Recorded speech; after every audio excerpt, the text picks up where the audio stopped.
Good afternoon, Ritu ma'am. Welcome to the session. So I think we should Good start. afternoon, Yashita. Yes, good Thank afternoon, ma'am. you so much. Am I audible? Yes, ma'am, you're audible. Yeah, thank you so much. Yes, so a very good afternoon to all of you, dear authors and all the invited guests. A very warm welcome to Technical Session 11A. So, myself, Yashita, and I'll be your moderator for this session. I'll make sure that everything runs smoothly and maybe try to keep up the energy too.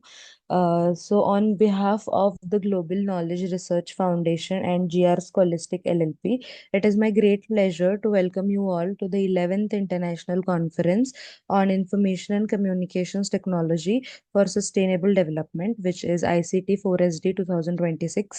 The 11th edition of the conference is being organized in a hybrid mode. So the physical event was held day before yesterday on 9th July in Goa, and the virtual event is being held through Zoom from 9th to 11th July, where people from all over India as well as many from other countries are present with us. So I hope you all enjoy today's insightful and knowledgeable sessions. So in this session, we will be having a total of 10 presentations. Each presenter will be given 10 minutes for presentation, followed by 2 to 3 minutes for question and answers. I will give a gentle reminder at the 8-minute mark just to help everyone stay on track.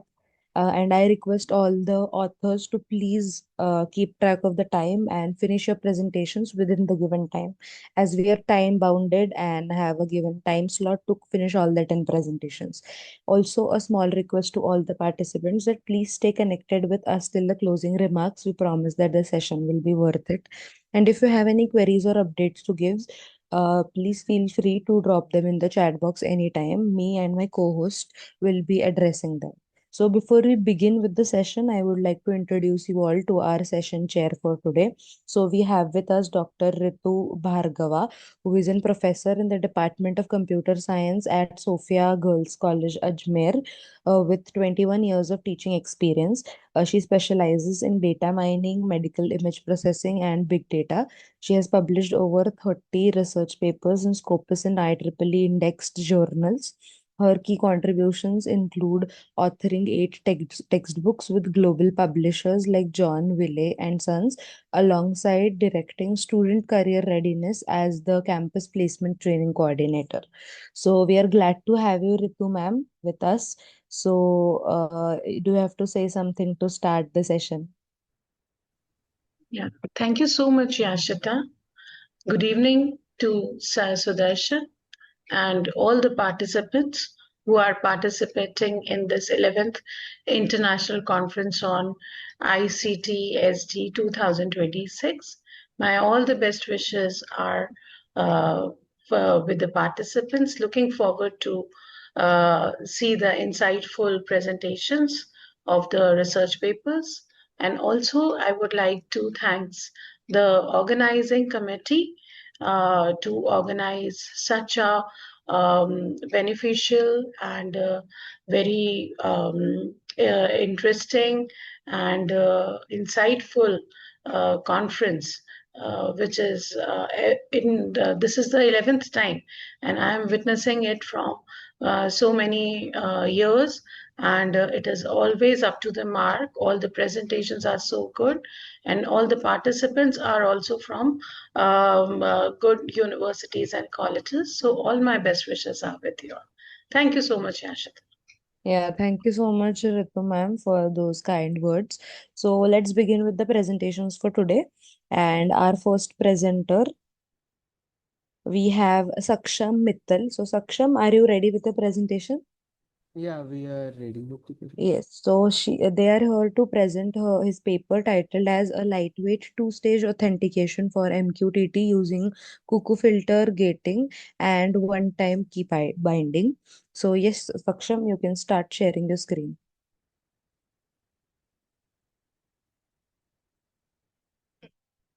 Is the screen visible?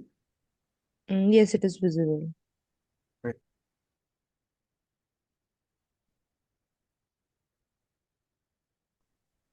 Good afternoon, everyone. Myself, Vaishant Sharma, and my co-author Saksham Mittal will be presenting the paper titled A Lightweight Two-Stage Authentication Framework for MQTT using Cuckoo Filter Gating and One-Time Key Binding. So, IoT devices are being used globally at a very large scale, and it is projected that by 2030 we'll be having more than 30 billion plus IoT devices connected. All of them require a communication protocol, and here is where MQTT comes in. MQTT refers to Message Queue Telemetry Transfer Protocol. It is a lightweight PubSub protocol standardized by OSS, built for low power devices on unreliable networks. However, by default, it has a very weak security layer with username, password, and optional TLS, leaving it exposed to large attack vectors. Existing defenses only focus on one solution or one area, and it is hard to deploy so many solutions across large scale consistently. We have also identified a few attacks which are exposed by default in MQTT, such as spoofing, brute force credential attacks, rogue device injections, connection floods, also known as DOS.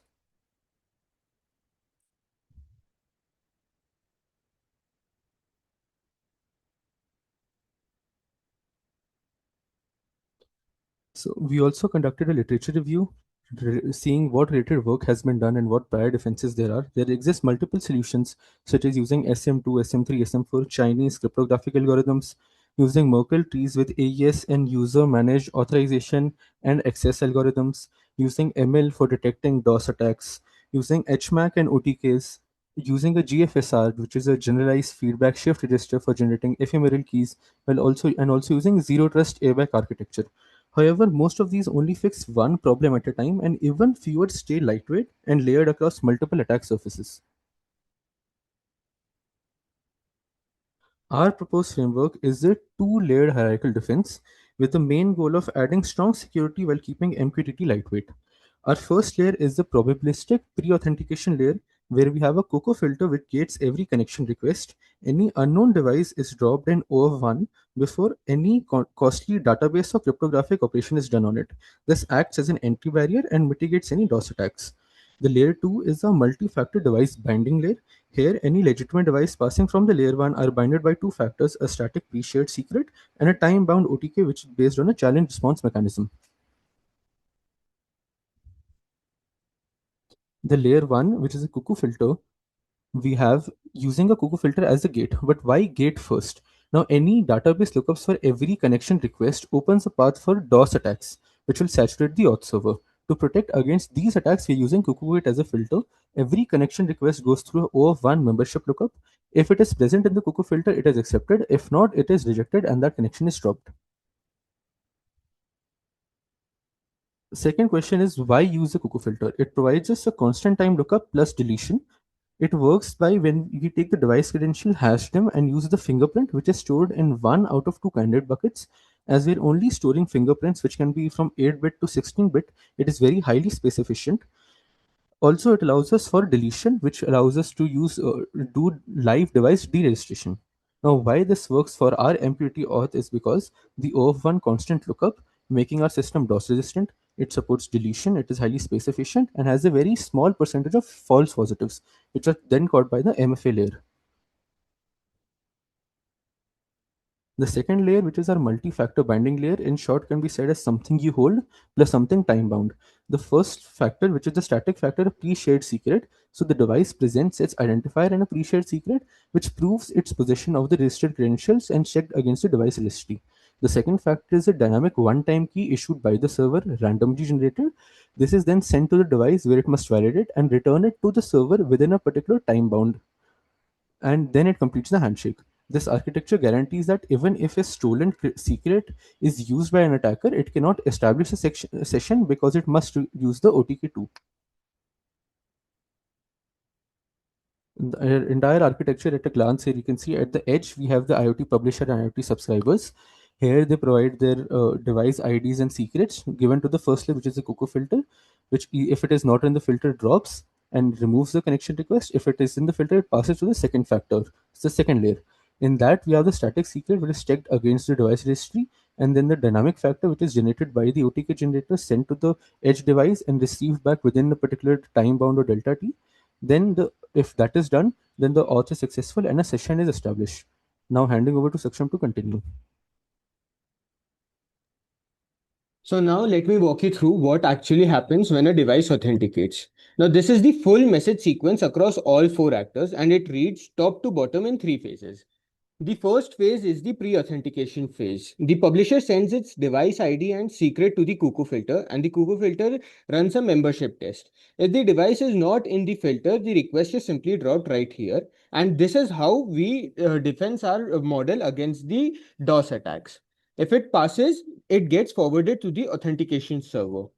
Phase 2 is the multi-factor binding. The server verifies the static secret, asks the OTK generator for a fresh one-time key, and then issues the device a session ID along with an OTK challenge. The device has to return the key within its time bound and the server validates it. The phase 3 is simple. Authentication succeeds and the session is established. The important detail here is that the OTK is generated on the server side by a separate component and it is bounded to this one session. That is precisely what stops a stolen secret from being replayed. So that is the design. Now let me show how it actually runs. So we had built the working prototype using Node.js, Express.js, Mosquito Broker, and the Cuckoo Filter library. We tested this model against the scripted adversarial tests like brute force, OTK brute force, session floods, and false positive probing to see if we could stress test the framework under sustained and chaos-driven attacks. Those tests are what reproduced the results I am about to show. So let us start off with the performance. Over 50 authentication cycles, the unsecured MQTT baseline averages 3.89 milliseconds. Adding layer 1, the cuckoo filter, costs only about 3/4 of a millisecond, thanks to its constant time lookup. And the complete two-layer framework, that is, the filter plus multi-factor binding with session setup and OTK validation, averages at 5.74 milliseconds. So the full security stacks adds under 2 milliseconds and stays under 6 milliseconds from end to end. That is fast enough for a real-time IoT deployment. Now let's look at what blocks it. First, the cuckoo filter itself. We threw 14,000 attacker probes at it across 7 occupancy levels from 50 registered devices all the way up to 1,000. The false positive rate was 0. Every single unregistered credential was rejected. And critically, the rejection latency stayed flat between roughly 6 and 9 milliseconds, no matter how the filter was. That flat line is the constant time behavior we had designed for. Okay, Saksham, just to give you the reminder, you have to wrap up within next 2 minutes. Right. Yeah. So the filter acts as a true time constant gatekeeper. It perfectly rejects impersonation attempts at the entry point and it does so independently of the fleet size. Now, what about the determined attacker who keeps hammering it? This is the brute force test. We ran 8,600 tests, credential attempts in batches ranging from 100 up to 5,000 attempts. Every one of them was rejected, a 100% rejection rate with median latencies clustered between 7 and 12 milliseconds. The key finding is on the right. Even in the largest 5,000 attempt batch, the rolling average stayed flat. The rejection cost does not grow with attack volume. That covers layer 1, but we also stress tested one-time key layer directly. So here we tested the OTK validation with both brute force and timing side channel attacks. Across 6 authenticated sessions, we fired 3,000 fake 256-bit keys, that is 500 per session, and all 3,000 were rejected. The mean rejection latency was 3.66 milliseconds with a standard deviation under 1 millisecond. The sub-millisecond spread confirms a constant time comparison. So an attacker cannot use time leaks to chip away at the key space. And when we overlaid the per session traces, they were essentially identical with no session specific leakage. So this is where we are today. And now let me close with what goes next. To pull it all together, MQTT is everywhere in IoT, but its default security is weak. We designed and implemented a two-layer framework, cuckoo filter pre-authentication plus multi-factor device binding, and we validated it as a working prototype against the scripted attacks. Now looking ahead, we have 4 directions. First, we derive a session key after multi-factor authentication to enable lightweight payload encryption. Second, add sliding window checks to defeat the replay attacks. Third, add a heartbeat detector for continuous device liveliness monitoring. And fourth, extend key management with periodic and event-driven key rotation. So thank you for being with us till now, and we are happy to take any questions.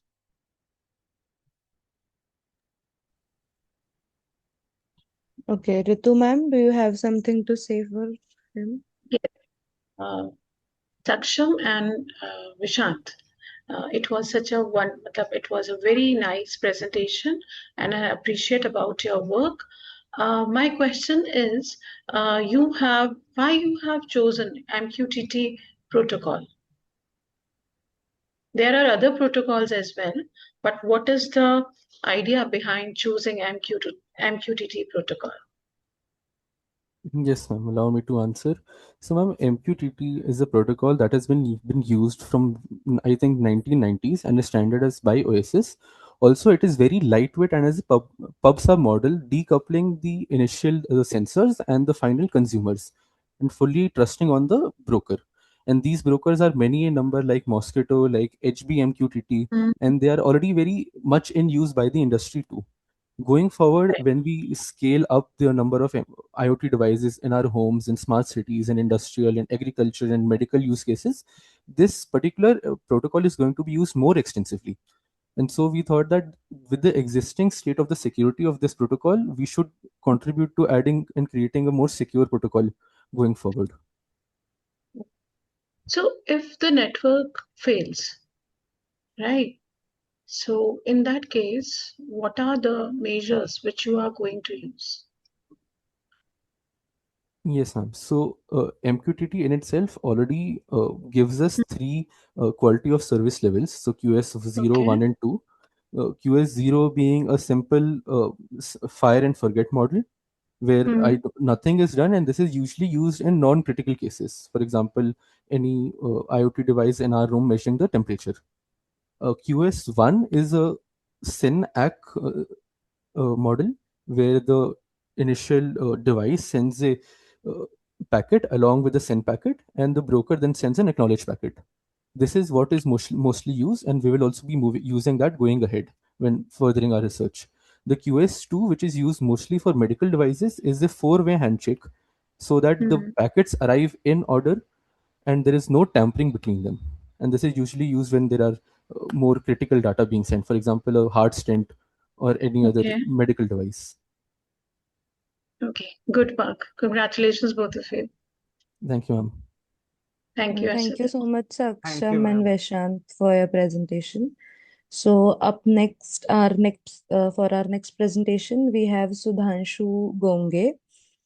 Sir, are you present in the meeting? Yes, yes, I am there. Yes. So he is here to So, present his paper titled as Automatic Deception Detection from Speech. So you can start the presentation, sir. yes, ma'am. Just give me a second to save this. Okay, fine.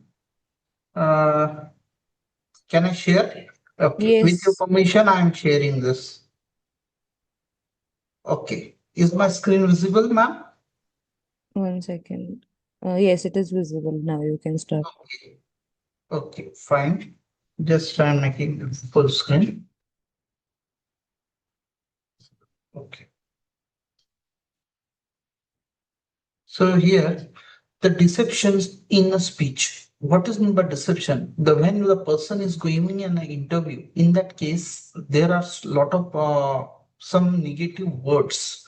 So that deception detection in the speech while taking an interview, while doing in the meeting, all these things will we are going to discuss in this paper with the help of AI/ML techniques. This paper is been written by the Trisha Boda, who is our final year student and pursuing her internship in the Alan Bristol College. So, being a faculty member, so here I am going to present her work. Deception is an detection refers to an identifying when an individual is deliberately providing a false and misleading information. Sometimes the user may have recent based deception and has become a promising research direction because the particular part is a very important part for the natural communication and medium that can be collected obviously. The paralinguistic prosodic cues and the tone, speech, stress, load are the another part. These characteristics are often reveal and underlying the cognitive load, trace, and avoidance of the behavior, how the person is being doing such kind of thing. Like me, also, I am doing some kind of thought process, having multiple thought process while giving a presentation, maybe. So, in this case, how you are going to identify for the natural communication? Yes, this motivation come when the company does the several meetings, when we are doing some kind of investment, when we are doing some kind of financial interviews, multiple manipulation of the stock prices, misleading of the investor, large scale economic consequence, that will be impact of the distribution. Traditional, the financial analysis is most focused area for a number of people, what they talk and what are the transcript is being generated. However, the tone of hesitation, yes, might be tomorrow I will do, and such kind of emotional cues comes into a natural way when we are talking and reveal the hidden intent. This proposes a need of an automation of the speech-based and decipheration and detection system. Sorry. In this case, the sentiments may be negative or positive. The deception is always based on the linguistic explicitly. Individual difference may be a part where the pitch rise or hesitate while talking with the other person, while controlling and remain the particular words when we are talking with the opposite party. Cultural variations, yes, the pause, indirect answer, and maybe indicating the dissipation, but in the polite way or any other way. And data integrity that may play an role play, which may have general to the lead real world situation, as well as dissipation is hard to elect and ethically. So these things are very important. Overlap with the other emotions. Yes, some of the stress is there, load is there, nervousness, anxiety may be a part of false. So, falsely interpreted as a dissipation and leading to the false positive. The features that we always consider for a particular meeting, that we are talk on the author's ticket, how the person is going to talk, how the particular prosodic features are there, pitch, energy, duration, pauses, jitter, shimmer, and MFCC, that stands for male frequency sepstral coefficient. All these things are the first part that we have to calculate the features. Linguistic feature, that is based on the word choice, vague words, sometimes the hedge and vague words, and sentiment, polarity, and the synthetic complexity. All these things we have to check when we are taking interview of the person, or when we are taking, even though we are giving the presentation, all this stuff comes into a picture.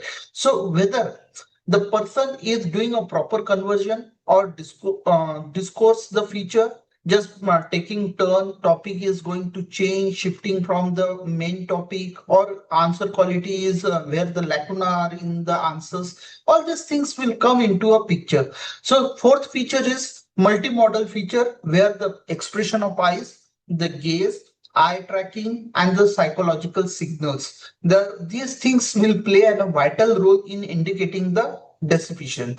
So here we are supposed to work on the research objective. Our research objective was to concept a particular framework for the automatic decision detection using a speech, to analyze and compare the traditional machine learning model, deep learning model, then reinforcement neural network, transformer based model. These things were being implemented to study the different features of their type, like acoustic, sodic, that is speech, rhythm, and tone, and linguistic one. So to design the multimodal architecture, suitable real world financial application will be the best for the research objective. So here the comparative analysis is being done for the particular approaches like traditional machine learning, deep learning, based on the techniques like CNN, transformer-based multimodal fusion, meta learning, and the signal processing approach. The techniques for the ML was used as SVM, logistic regression, random forest, deep learning. We have utilized RNN, LSTM, BLSTM, and the feature used for these two techniques are based on the MFC and particular pitch, energy jitter, and the LIWC that is based on the lexical feature, where the particular spectrogram, sequential, MFC, temporal, so, prosody, Okay, sir, and just a yeah, quick reminder, you'll have to wrap up yeah, within yeah. next 1 minute. Yeah. Okay, so our proposed methodology was data acquisition. We collect the audio because we are talking on the speech, label the data, obtain the transcript, and we have label the data, pre-processing, that is noise, then reduction, normalization, then silence streaming, text cleaning, tokenization. Then we move to the step feature extraction by using some of the linguistic, by using semantic and syntactic. We also calculate the pause, speech rate, and again the energy by using acoustic. So deep learning encoding was being implemented by using wave to vector 2.0 for audio and FC network for the traditional features. So feature projection was being implemented for all features to the 256 dimension, normalizing the embedding fusion, multimodal fusion, and multi-head attention mechanism combine the acoustic, linguistic, and the traditional feature, generate a unified representation. The fourth step was the classification and fit through the epsilon layer. Apply the dropout regularization, sigmoid activation, and output and evaluation was being calculated at the threshold of 0.5. Accuracy F1 square and the area under curve was being calculated. So in this case, the data acquisition, that public data set was taken of the company, that is Columbia X Culture Decimation Corpus. Real life trial data set was being taken. Domain specific data was taken for the earning call because they were working on the BPO. So it's a company data set, so we can't reveal that. So investor interacting the record, labeling the truthful and deceptive. Sometimes the investor is agree but not happy. So based on the manual annotation, factual verification, and the linguistic inconsistency, this data acquisition was being worked out. Pre-processing of noise reduction, silence streaming, voice activity detection, normalization, segmentation, and tools were applied like Prata, PyAudio, and Lebroso. These things were being calculated, and normalization standardization was taken at 1600 kilohertz.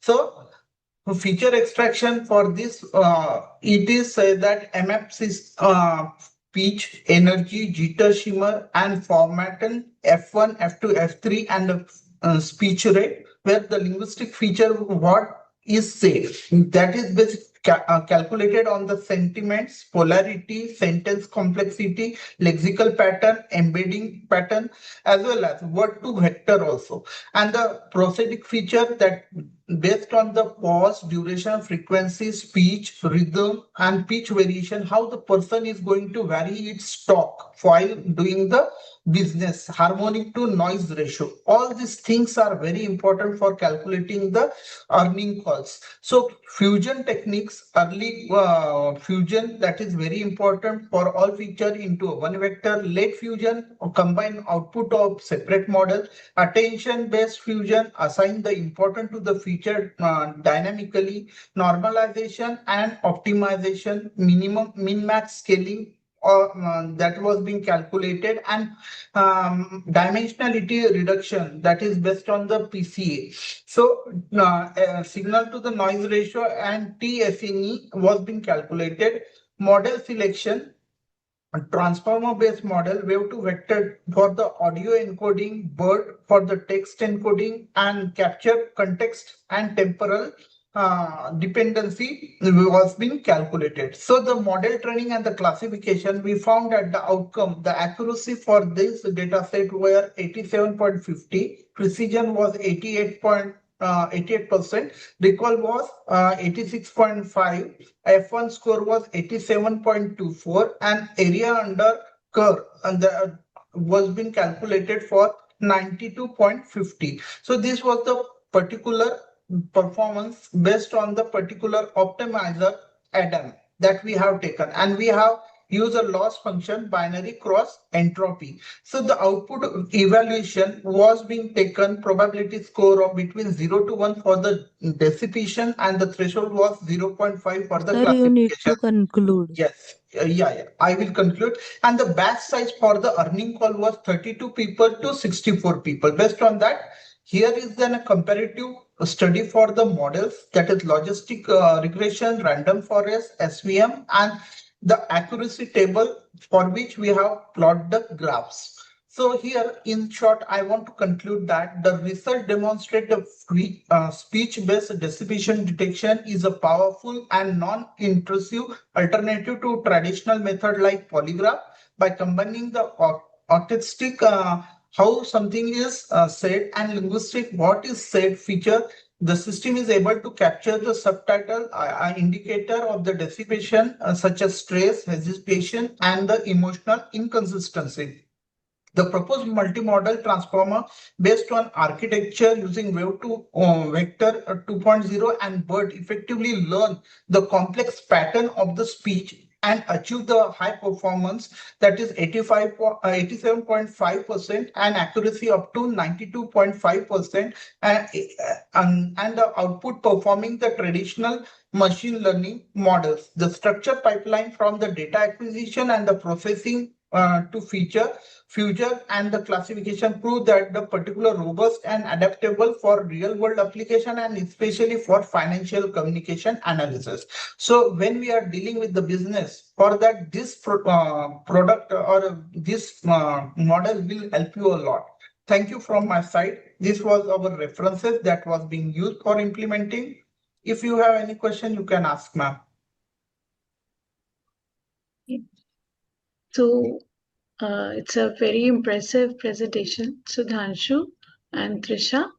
My question is, will your model also detect the deception of different languages and the accents, because you're working on speech as well? So for Yes. different languages and different accents, will your model be able to work on it? Yes, it is under training, ma'am, because this is a data set taken from the Alan Bristol Cone. She is doing internship there. I'm being a faculty member, just I am presenting her PPT. I'm her guide. So they are collecting all the businessmen talking tone. They are supposed to Hindi, English, maybe French way of talking, maybe an US based English slang. Every slang is different after 40 kilometers. So they are trying to make a data set. Who is talking honestly, who is not supposed to be happy? Everything will be calculated in the upcoming years. So this project is currently going in the company, Alan Bristol. Really very nice project you are working on. And one more question, like because you are taking speech from the different organizations and all, so how you are going to address the privacy and ethical issues? Yes. So are you doing Yes, something for privacy. it? Yeah. Yes. Ethical issues will be there. So Correct. something. 100%. Yes. Ethical issues, for example, right now also if we are giving an academic monitoring meeting, we always note down the minutes of meeting in every organization.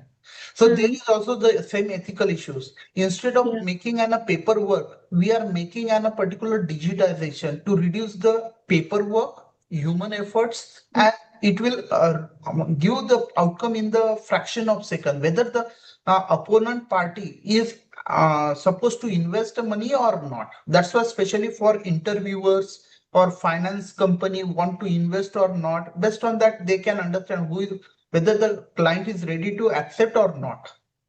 So this is an important part in the real-time scenario.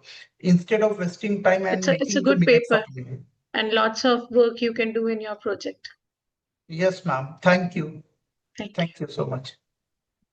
Okay, thank you so much, Sudhanshu sir, for your presentation. Thank you. Ma'am, with your So, permission, can I move to virtual B room because second student is yes, yes, yes, you there. are having your second turn. You can leave. So, for our next presentation, we have MJ Ganga. Are you present in the meeting, Ganga? Yes, ma'am. Yes, so she is here to present her work titled as Gen Z Perceptions Towards Eco-Friendly Cosmetics, a Qualitative Exploration. So, yes, Ganga, you can start sharing your screen, please. Okay, ma'am. 1 minute. Yes.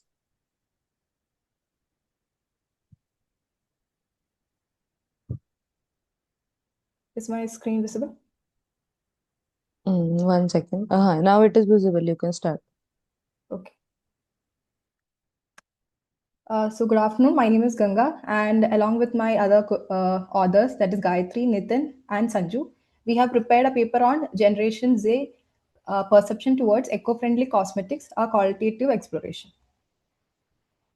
So today's consumers are becoming very aware of the environmental issue that we are facing, especially the climate changes, pollutions, or the excessive waste generation that is happening.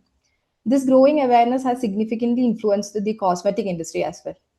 So many cosmetic brands, as you see in the now market, can see that they have been promoting their products with claiming them as organic, cruelty-free, vegan, or naturally occupied, and eco-friendly. So these they are trying to claim that these are both safe for the consumers as well for the environment. So among all the consumers groups, I believe the Gen Z stands out because they have been growing in an era where it is dominated by the social media, along with the sustainability discussion that is going on. They are constantly being exposed to the information regarding the environment, conservation, as well as the ethical consumption of these and the sustainability lifestyles. However, an interesting contradiction exists. Although many young consumers express the concern about the environment, their actual purchasing behavior often differs. So they may appreciate the eco-friendly products, but still they choose the convenient cosmetic because of some factors like mostly the pricing or the convenience or the availability as well as the brand familiarity. This differences between a positive attitude as well as the actual purchasing behavior is known as the attitude behavior gap. So we were exploring this gap. Therefore, our research actually aims to understand what Gen Zs really think about an eco-friendly cosmetic and what are the actual factors that are influencing their purchase decisions. So the research gap, it is the qualitative exploration of Gen Z's perception towards the eco-friendly cosmetics, especially in the Kochi region. So instead of measuring the responses through the number of questionnaires, we decided to understand the participants' opinion regarding or their beliefs or the purchasing motivations in a greater depth.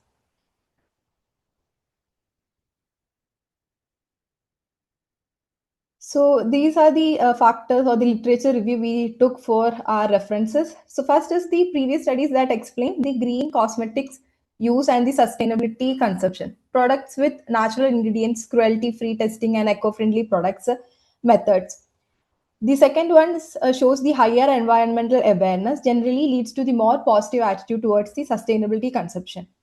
Third, although Gen Z is environmentally conscious, purchasing decisions are still influenced by other factors like performance, pricing, or the brand reputation. Fourth, social media influences, or the several studies emphasizes that the strong influence of social media platforms such as Instagram or YouTube has been shaping the consumer awareness. And finally, many researchers have identified barriers such as high prices, limited availability, and greenwashing, where the companies falsely claim to be environmentally friendly. These research findings formed the theoretical foundation for our study. The methodology, our study followed our qualitative exploration research designed because we wanted to have a detailed insight instead of statistical measurements. So we had conducted 15 participants on a purposive sampling, and we conducted a semi-structured depth interviews where participants were asked on a guided questions while also being encouraged to express their own opinions freely. Each interview lasted approximately for 10 to 15 minutes with participants had a constant interviews where audio were recorded to ensure that no informations were lost. During the interview, we also maintained field notes to capture non-verbal observations and additional context for the information. After completing all the interviews, every recording was transcribed word by word so that we could have to perform a systematic thematic analysis.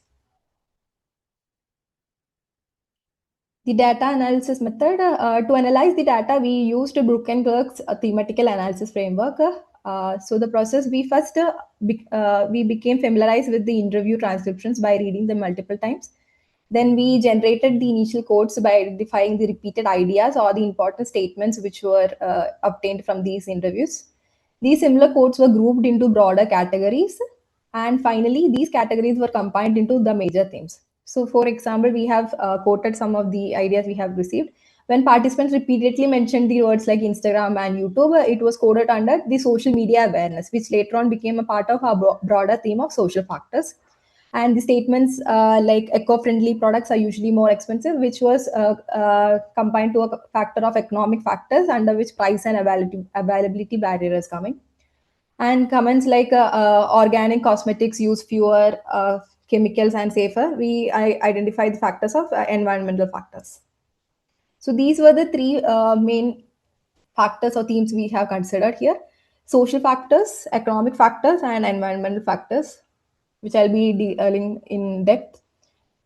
In social factors, social media plays a great role. Most of the participants first learn about an eco-friendly product or a cosmetics through the social medias like Instagram, YouTubers, or the influencers content.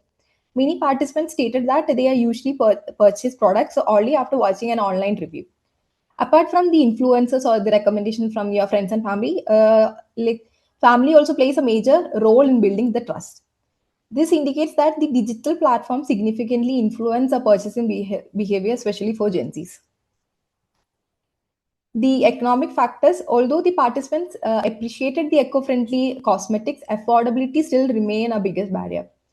Most of the participants were either students or young professionals, so they had a limited like purchasing power. They believed eco-friendly cosmetics were considerably more higher priced than the other usual products. Another issue was the limited availability. Many participants mentioned that the products were not easily available in their nearby stores, or they had often purchased it through online. Therefore, even environmental concerns are important to the customers. The availability remain one of the barriers as well as the pricing. The environmental factors. Participants generally believed that eco-friendly cosmetics contain more natural ingredients and few harmful chemicals. They associated these products with a healthier skin and a lower long-term health issues. Many participants also appreciated that eco-friendly cosmetics reduce the pollutions and promote sustainable production practices.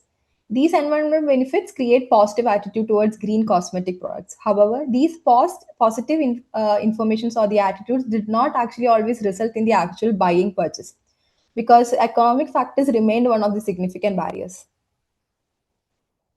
So, based on our findings, we developed a simple conceptual framework that, as we found, social factors, and the environmental factors mainly influence consumers' attitude as well as the purchase intentions. However, economic factors determine whether those intentions actually can become a purchase. In other words, we can say that Gen Z mainly genuinely wants to purchase eco-friendly products, but practical Ganga, considerations. sorry to interrupt, but you will have to conclude in next 1 minute. Yes, sure. So, as I was saying, practical considerations like the affordability or the availability of these products ultimately became the final purchasing or the buying decision of a consumer. This explains why the attitude behavior gap has earlier I have explained. To conclude, our study found that Gen Z generally has a positive perception towards eco-friendly products, even if it's cosmetics. However, increasing awareness alone is not enough. For wider adoption, companies should focus on four main important areas.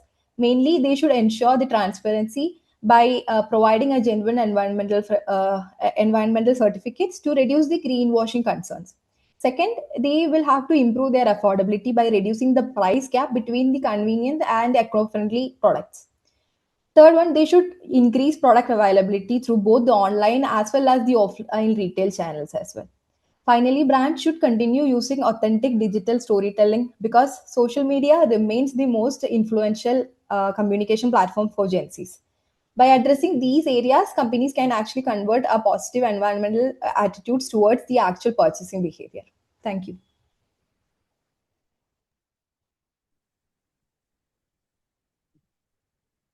Yes, Ganga, a very interesting paper.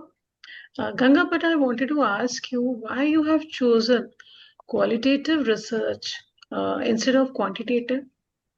Ma'am, we actually wanted to understand the perspective of a customer. So even if you are taking like more customers, we just wanted to confine the count to just like 15 members, but we were having an in-depth conversation with them. Like we could No, have taken it's more. qualitative, na? You Yes, should have done quantitative, some, so that analysis would be much better. No? yes, yes, ma'am, I understand. But we were just focusing on a small area that is like in Kochi area. So the limit was also like confined. So we just took 15 members, but we had a very in-depth analysis with them. So we were able to understand more. Among them, we were taking. Because the participant size is less, Yes, ma'am. right? But next time, whenever you do, take the larger size so that Okay. analysis would be much better, Okay, right? ma'am. Yes, noted. Thank you, Ganga. Thank you, ma'am. Okay, thank you so much, Ganga, for your presentation. So, for our next presentation, the speaker is Mitul R. to present his paper titled as Innovative Framework for Stealthy Command and Control Mechanisms in Botnet Architecture Deployment. So, Mitul, are you ready for the presentation? Yes, ma'am. Yes, you can start sharing your screen. Uh, just a minute. Yes. Um, is my screen visible, ma'am? Yes, it is visible. So, good afternoon, everyone, respectable educators on the dais and off dais. So, my name is Mitular, and today I'll be presenting a research work title named Innovative Framework for Stealthy Command and Control Mechanism in Botnet Architecture Deployment. So our work primarily focus on understanding how modern attackers establish covert communication channels with compromised systems and how these techniques can be studied in a control and ethical research environment to strengthen the cybersecurity defenses. So I'll briefly cover the motivation behind our proposed architecture as well as the implementation. So let's go with an introduction. So before discussing our architecture and solution, let's understand the problem first. So modern cyber attacks are no longer simple malware infections. Today, advanced person threats or APTs highly rely on sophisticated command and control, also known as C2C infrastructure. So once if a system is compromised, attackers require a secure communication channel to send commands, receive responses, transfer files, as well as maintain a long persistence without being detected. So traditional security mechanisms, mainly like HTTP, HTTPS, and other malicious IP addresses are well known by attackers. But using legitimate protocols such as DNS is highly legitimate because most of the DNS traffic is allowed in every organization. So our project aims to understand these advanced techniques by building a realistic controlled infrastructure C2C framework. So this is a problem statement. So our primary motivation of this research is not only to build offensive malware, but also to understand the attacker behavior so that the defenders can build a strong detection mechanisms. By simulating the real techniques such as DNS tunneling, encrypted communication, domain generation algorithms, as well as anti-analysis mechanisms, security researchers can understand how modern attacks can evade diversion and also contribute improving in secure threat analytic as well as malware detection and incident response. So this is the objectives for our thing. So our main objective is to design a modular command and control server, establish covert communication channel using DNS tunneling, to implement secure communication through AES 256-bit encryption, to stimulate phishing-based access through GoPhish tool, as well as to study advanced malware evasion techniques using standard detection as well as debugger detection. So this is the architect of a project. So where the attack lifecycle begins with a phishing campaign, and once if the victim interacts with the phishing campaign, the malware agent is executed inside the laboratory environment, and we add a root DNS server as well as DNS server setup. And once if the communication is successful through DNS tunneling, so malware will be able to communicate with the victim as well as the C2C server, and the attacker can perform multiple operations based on it. So this is the first design implementation where we initiated a phishing campaign. So we used GoFix tool. So we configured realistic email templates, spoof domains, as well as phishing landing pages to simulate the real world phishing campaigns. So when a user clicks on malicious link or open an attachment within a malicious form, the framework is simulated through a deployment. And no real-time systems were armed during this experiment. This was like controlly explained in a isolated lab environment, and we also logged the user interaction to study phishing awareness. The second come of implementation comes with malware agent as well as the shell code evasion. So after the execution, the malware gets injected into the victim machine and compromises system by using domain generation algorithm, also known as TCA. So this prevents the attackers from relying on a single static domain, making the domain blacklisting much more difficult. And the malware retrieves the encrypted shellcode through DNS query. Instead of storing the decryption key locally, the keys are dynamically fetched through using DNS tunneling methods. This simply reduces the chances of static malware analysis. And during this shellcode of exception, before executing any payload, the malware performs first multiple anti-analysis checks. So it detects whether it is running inside a virtual machine or under any debugger by using this process environment block flags, where PBB blocks, as well as CPU timing mechanisms, as well as RDSTC hypervision detection as well. If any analysis or environment is detected, then the malware immediately deletes it, making sure like it is not visible to any blue team or something. Otherwise, it starts beconing to the command and control server and periodically wait for the commits. And this is the CNC server, like where we develop through malware. So this command and control server act as the central controller for all the compromised agents. It supports like several administrative capabilities, including collecting information, system information, monitoring, running process, file management, internet inspection, screenshots capture, PowerShell execution, and a lot of control command execution. So this like server is designed in a comprehensive manner of managing both modular as well as stealth architecture. It commands like it gathers information covering OS details, CPU stats, memory usage through this commands like system info, host name, and hardware info. And these are like the file operation systems such as ls, pwd, download, get info, and network state as well. Like we can get the IP address of the victim machines, the net stat, and the TCP connections that they're currently down, and what the user are, and what are the admin users, and what are the list of other users. And other advanced capabilities that we included in the control server is like to take a screenshot and the clipboard that they're currently using, the run batch, and we be sending script file which can be done running on the system. uh Other thing, in order to do a server thing, we have established a DNS server. Our DNS server act as a communication bridge between the malware and the command and control server. It supports both UDP as well as TDP, UDP and TCP connection protocols as well. We developed mainly four DG algorithms, which is Post Explorer and Tech Updates Pro and Global Connectivity Net. So these multiple domains were configured with different DNS record types, including A, all 4A, quadrant 4A records, MX, TXT, and SOA records. These DNS requests is processed independently using multi-threading and also improve scalability. Additionally, these extensive logging mechanisms and rate limiting mechanisms were implemented for monitoring and security purposes. And this is the VPF application where we develop, instead of doing it in a command line control server architecture. So this will application displays the incoming beacon request, connected agents, and connection execution logs as well. And it will also display the communications in real time. It provides the security resources with better visibility into command and control operations while maintaining a control test environment section as well. So this comes the most important part. The one of the core contributions of our framework is secure DNS tunneling. Rather than sending the comments through traditional communication mechanisms such as HTTPS or HTTP, the encrypted payload is sent embedded within the DNS query, and those DNS queries are encrypted with AES 256 encryption in a CBSE mode, which is also known as cipher blockchaining mode, to ensure confidentiality as well as integrity.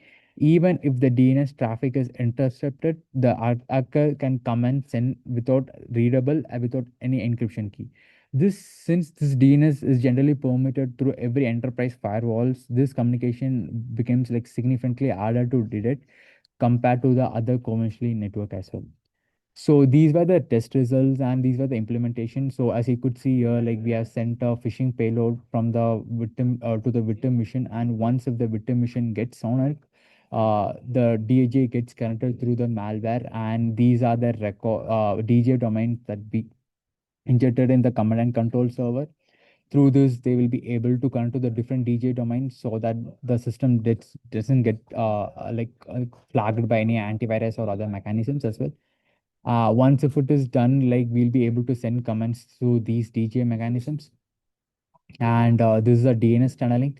So where the attacker is requesting for the IP config, and we'll be receiving the IP config, and it is encrypted. You could see in the Wireshark, it is encrypted using A50s, and while using the decryption of security key, we'll be able to get the outputted payment as well. And this is the server side. When the server, like the attacker sends comments to the victim machine, like we'll be able to get those results as well here. And this is a WPF application where instead of using the command line tool and explanation, we have developed an application like web user application where we can send and receive host as well. And this is another framework that we also do, like it's a PyOL summary. So this PyOL is an architecture and other framework where it is used to block list the domains which is flagged as malicious or infectious. And we have developed DGA domain generation algorithms where that doesn't get flagged in the PyOL, and you could see here, right, it's not denied as well. So this is one of our primary contributions.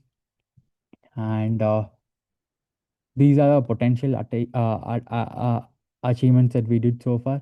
So we have developed a dynamic control mapping, in-memory PowerShell executions as well, and dynamic base beaconing, on-fly script injection, and we have chunked the DNS payload according to the limitations within the victim machine as well as the command and control server. So the novel findings includes like DNS-based bidirectional communication within AES-256 encryption as well, and pre-execution anti-analysis and defense prevention module. Mitul, you need to conclude. Yeah, sure. So these are the challenges addressed, like remote control of infected missions, data acceleration services, and coordinated malicious operations. And this will help in blue teaming about the threat detection, hunting, and improved incident response and development of defense mechanisms as well. And these are the strengths, and the only weakness and the defensible limitations that we have is like sandbox evasion heretics, and we hard coded the DJ logic inside our script code. And the DNS throughput limitation, DNS has a limitation of like it can be chunked maximum of 64 bytes. So this throughput also has like some kind of limitation as well. Yeah, I would like to conclude here. Any further questions from the panel or team members? Good work, Mithul. Yeah. I liked your presentation. No question, because I wanted to ask the limitation, and in the last slide you have mentioned the weakness. So I was about to ask the limitation of your work, and in the last slide you have incorporated it. Yeah, these were the only limitations we had in hardcode Fine. DNS logic and DNS throughput as well. Yeah. Yes. Yeah. Good Thank you work. so much. Keep it up. Thank you. Thank you so much. Thank you. Okay, thank you, Mitul, for your presentation. So our next presenter is Ponkuzhali S. So are you present, ma'am? Okay, let me check once if she's there.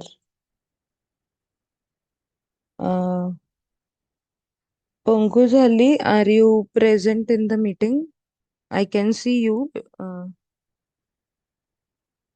Okay, I think she's not responding, so we will move forward. So next we have Satya Ji.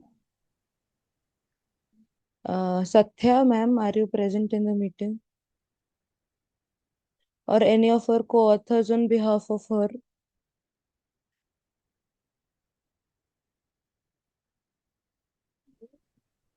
Satya, are you able to hear me? Because I am seeing you in the meeting.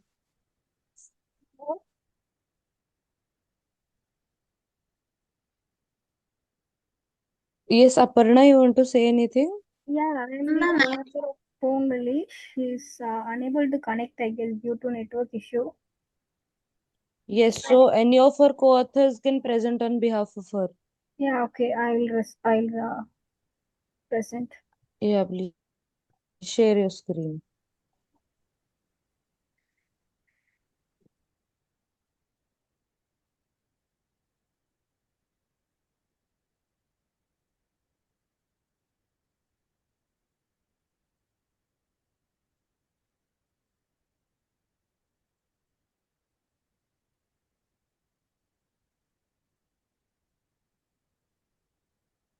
Okay, you are Pankaj Ali's co-author, right? Yeah. Okay, okay. I thought you are Satya's co-author. Mhm. No, Okay, you no. can begin. Okay. Please take care of the time. Yeah, sure. Is my screen visible? Yes, it is visible.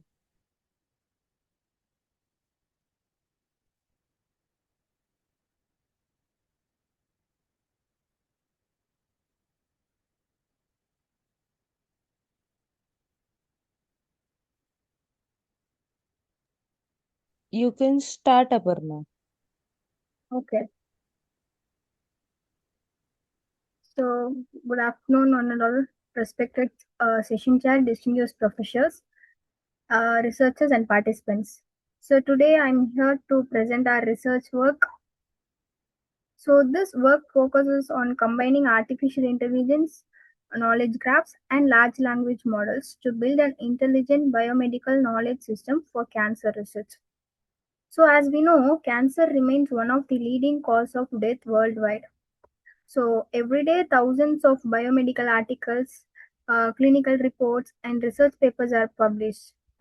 But also, most of these information exists as unstructured text, which is making it difficult for the doctors and the researchers who are working on this oncology to quickly retrieve meaningful knowledge. So, manual researching is time consuming and often misses the hidden relationship. So, we are here to we build a strong need for an intelligent system that can organize biomedical knowledge automatically. So, another major challenge is that biomedical knowledge is scattered across multiple databases. So there is no single platform which can track all of this. Drug information, disease information, and gene information are stored separately. Existing systems mainly rely on keyword searches and they cannot perform the semantic reasoning. So, because of these limitations, answering complex biomedical questions have become difficult. So in our work, we addresses this gap by constructing a dynamic knowledge graph with reasoning capability.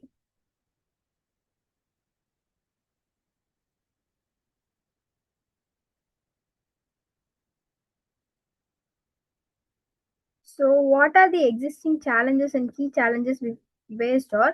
Based on our literature review, we identified several key problems. They are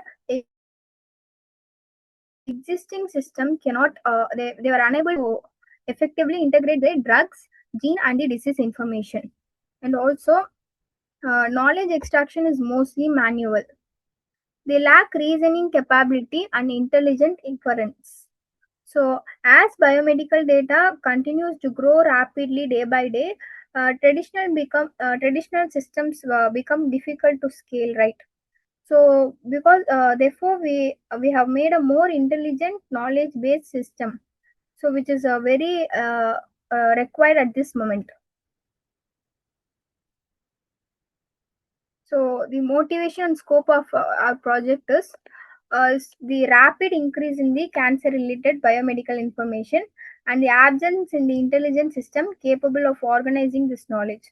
So the scope of our work includes building a cancer-specific knowledge graph, extracting biomedical entities automatically, modeling relationships, and enabling question answering using AI. So the framework is also designed to be more scalable for the future works we'll be working. So the objective is to convert unstructured biomedical, as I said, and we'll be identifying important biomedical entities such as genes, drugs, and diseases. So these entities will be connected through a knowledge graph, and will be enabling a semantic search, link prediction, and intelligent question answering to support biomedical decision making.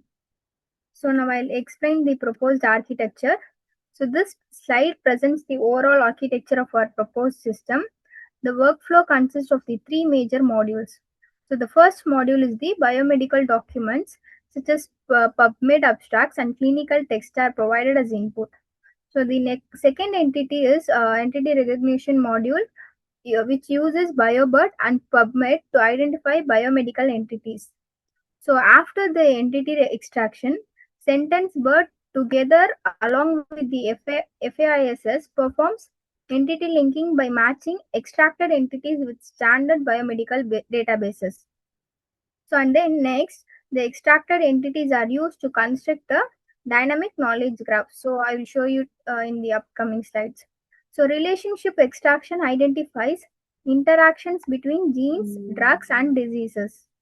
So knowledge graph embedding models such as StanC are then trained to enable reasoning and link prediction.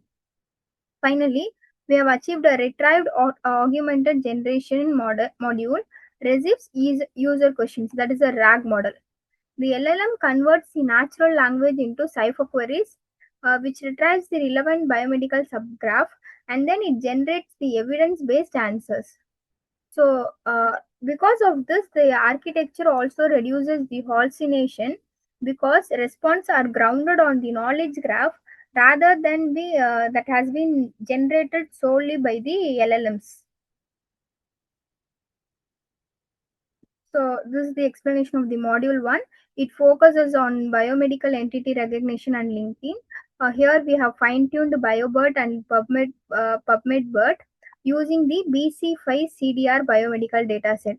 It also identifies the genes, disease, and drugs from these biomedical texts, and then it links these entities with the standard biomedical databases such as NCBI Gene and Drug Bank.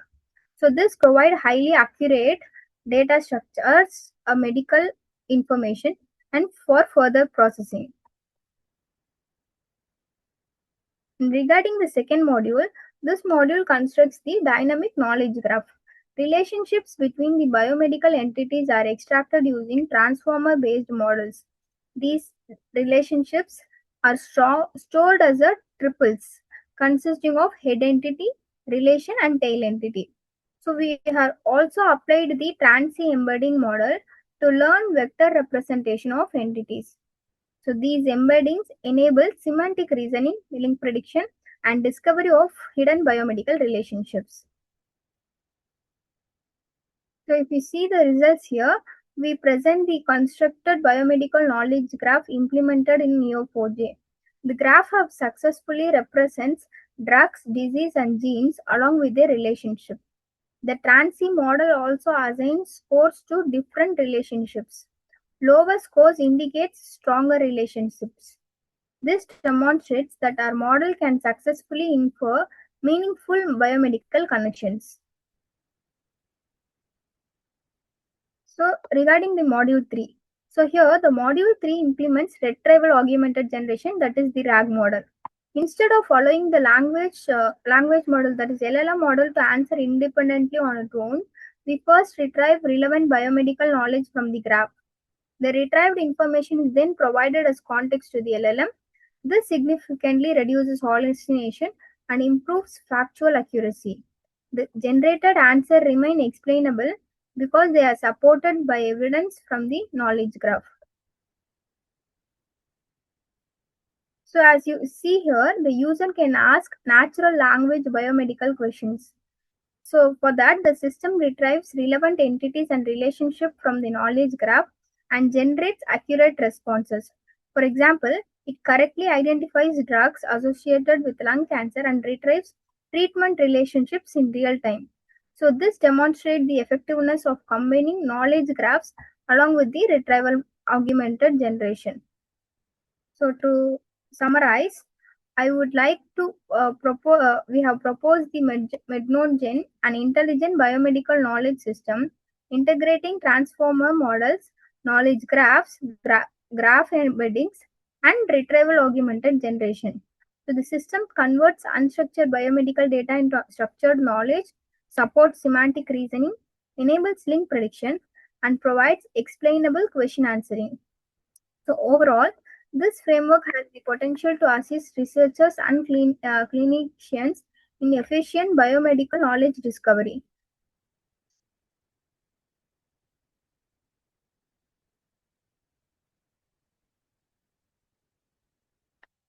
So these are the major research paper and recent publications we have referred to get our work supported.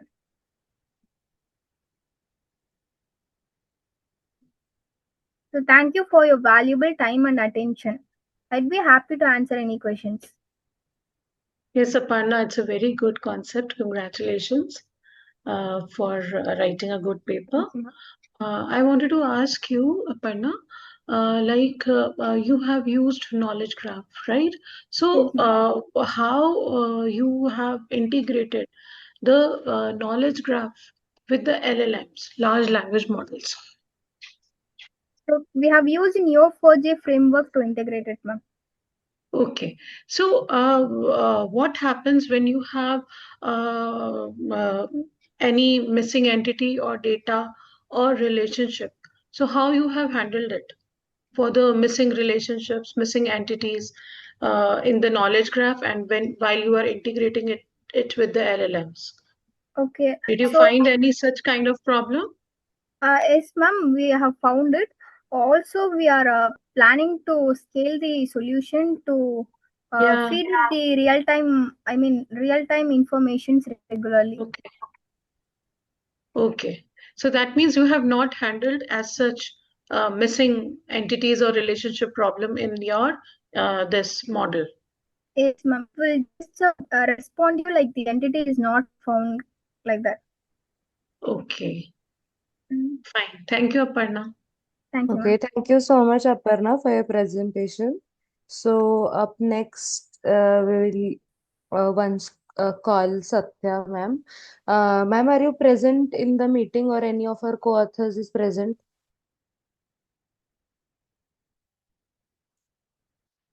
I think she has some issue, so we will move forward with the next presentation. I request you to please resolve the issue. I can see you are unmute, but your voice is not audible. So let's move forward till then. So next we have Manya Sondhi to present her paper titled as Quantitative Meditation Depth Scoring Using AI and Physiological Signals. So Manya, are you ready? Yes, ma'am, I'm ready. Yes, you can start sharing your screen. Okay, ma'am. Yes. So, a very good afternoon, everyone present here. So, I'll start with an example. So, imagine two people sitting with their eyes closed and both are meditating. So, one has been practicing meditation for just a few months, while the other one has been practicing for many years. From the outside, they look exactly the same. So, the question is, can technology actually tell the difference? This is exactly what our research explores.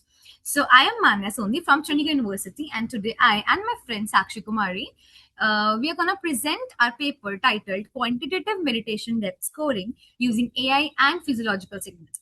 So our work combines AI with EEG.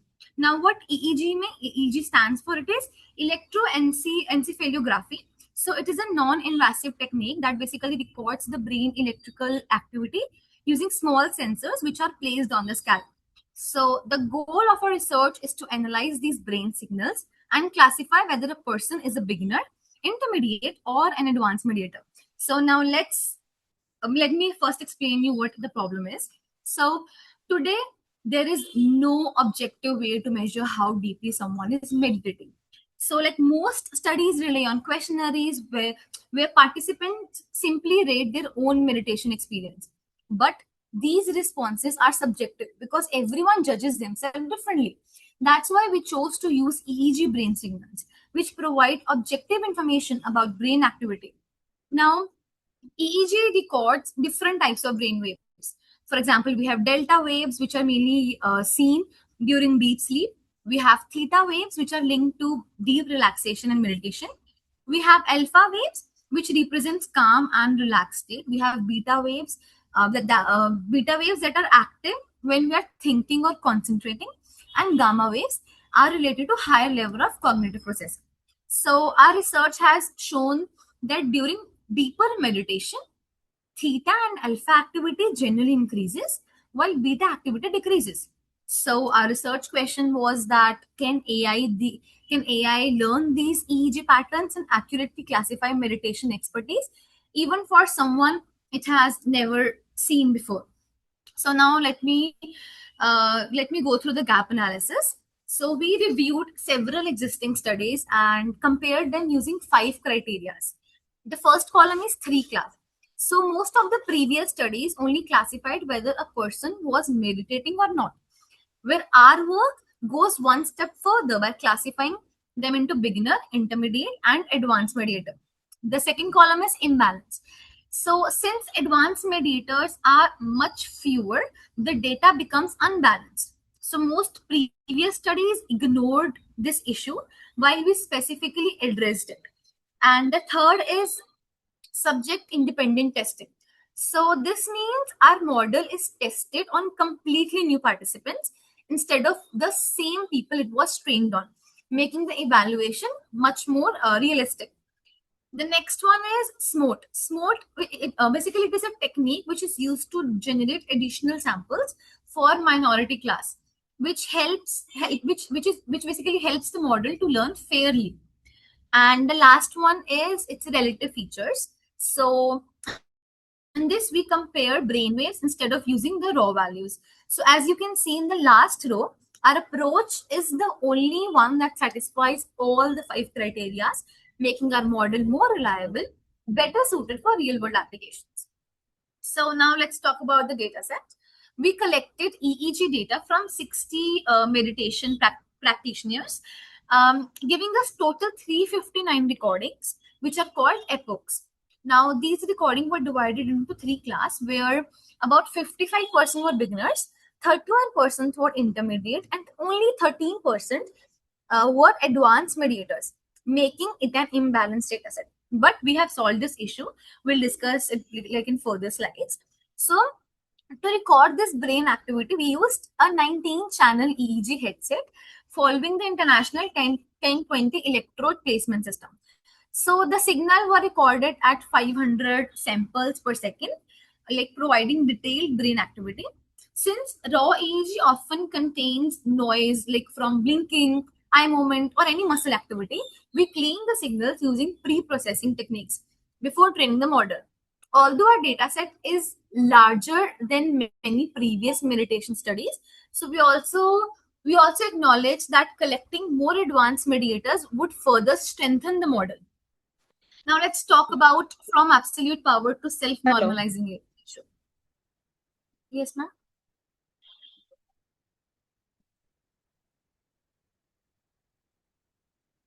Hello, am I audible? Yes, Manya, you are audible. Please continue. Okay. So the next slide is basically feature engineering. So once the EEG data was cleaned, the next step was feature engineering, which means selecting the most useful information for the AI model. So we extracted information from 5 brainwave bands, as I already mentioned: delta, theta, alpha, beta, and gamma. So instead of directly using the strength of these brainwaves, we compared them by creating ratios such as theta divided by alpha, alpha divided by beta. So these are called spectral ratios. Now, why this is important? Because every person's brain naturally produces electrical signals with different strengths. So if we use the raw values, the model may learn to recognize the person rather than meditation level. So by using these ratios, we remove we remove these individual differences. So basically, this allows the model to focus only on the brain patterns associated with meditation, improving its ability to work with completely new participants.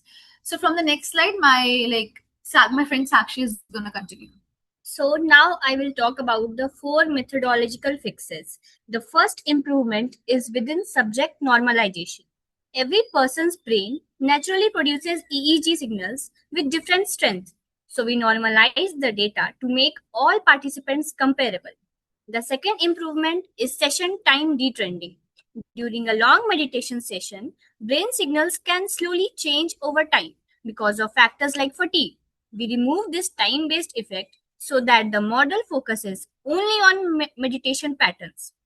The third improvement was using only relative and ratio features instead of raw EEG values. This helps reduce person specific differences and improve generalization. Finally, we used strict subject independent testing where the model is always tested on completely new participant. Together, these 4 improvements make our model more reliable and better suited for real world use. Now, we will discuss about the major challenges. One of the major challenges in our dataset was class imbalance. As we saw earlier, only 13% of the recordings belong to advanced meditators, while beginners form the majority. If we train the model directly on this data, it will naturally become biased toward predicting the beginner class.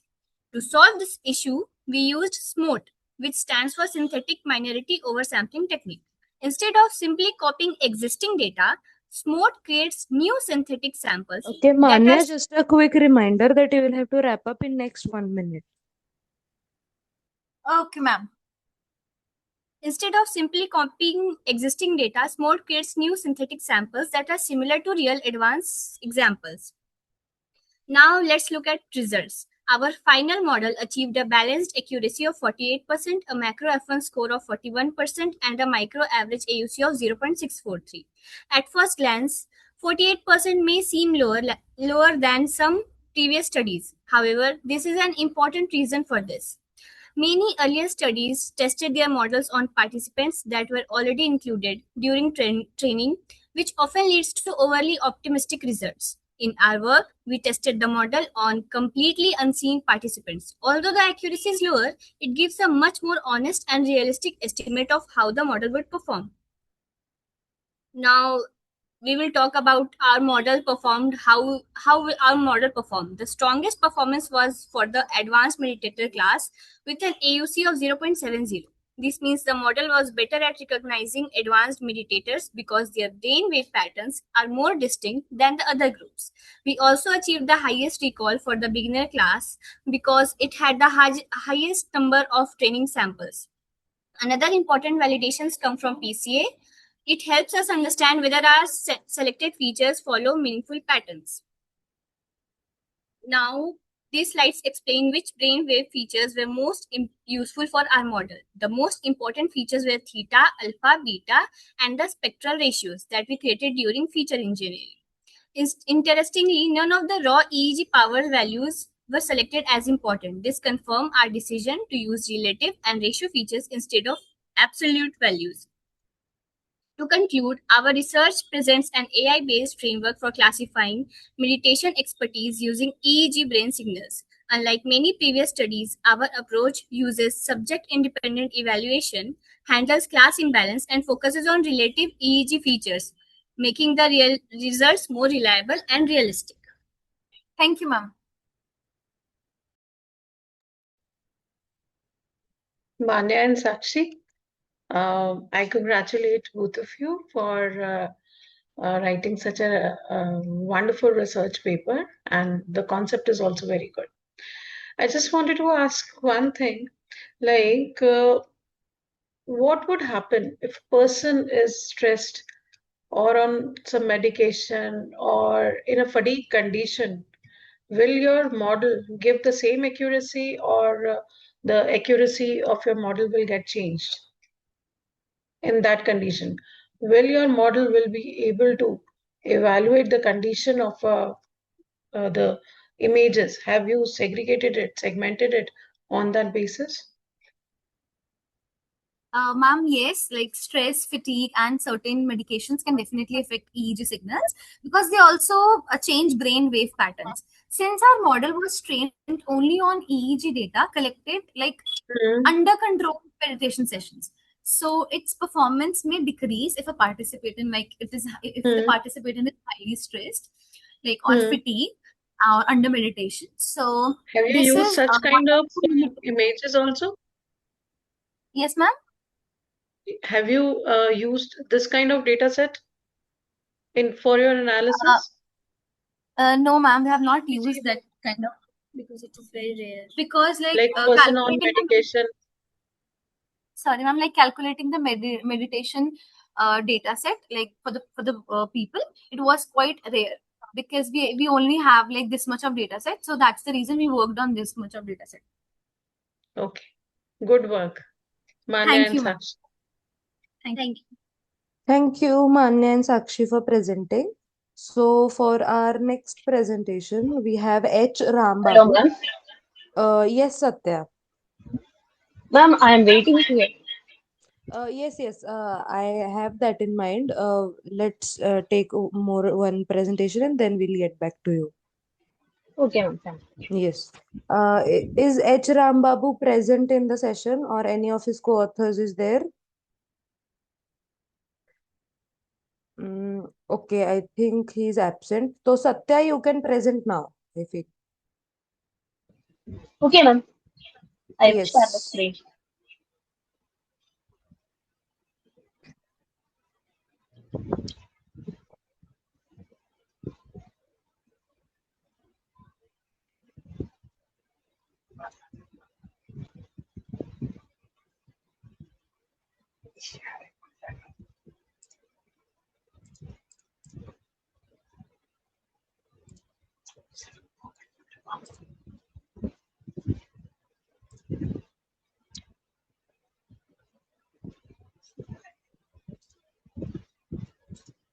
Your presentation is not visible, Satya. Is it visible now, ma'am? No. So what you have to do is when you first stop your share. I'll tell you what to do. Okay, so stop your screen share. Okay, so when you click on the share button now, there are multiple windows which are open on your system. So out of that, the one which contains the PPT, you have to click on that and not the entire screen or the same screen.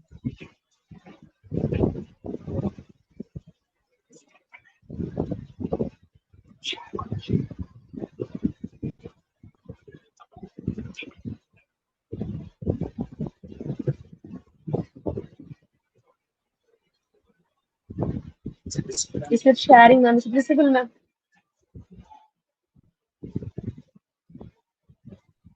No, ma'am, it is not visible.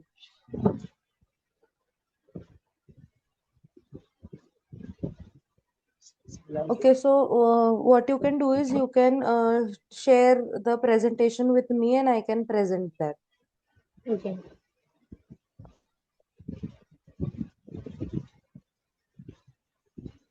Yes, now it is visible, Satya. You can start. Okay, ma'am. Thank you. Yes. Okay, good morning, ma'am. Good afternoon, ma'am. This is Satya. I am working as an assistant professor in SRM Valuma Engineering College. Here, my paper title is Pediatric Neurology Multi-Domain Behavioral Phenotyping based on a hybrid supervised unsupervised learning technique. Then here, most of the children are affected by the neurological disorders like ADHD, autism, epilepsy, dyslexia, and other.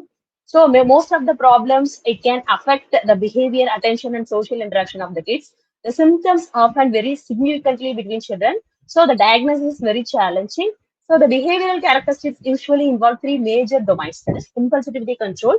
Here, the impulsivity control it represents the ability of child to think before acting, control sudden reactions, and avoiding inappropriate and risky behaviors. Attention span, it represents the focusing of a kid in a topic. For example, the ADHD kid, it gets mostly distracted. And for autism, the child won't want to concentrate a particular topic.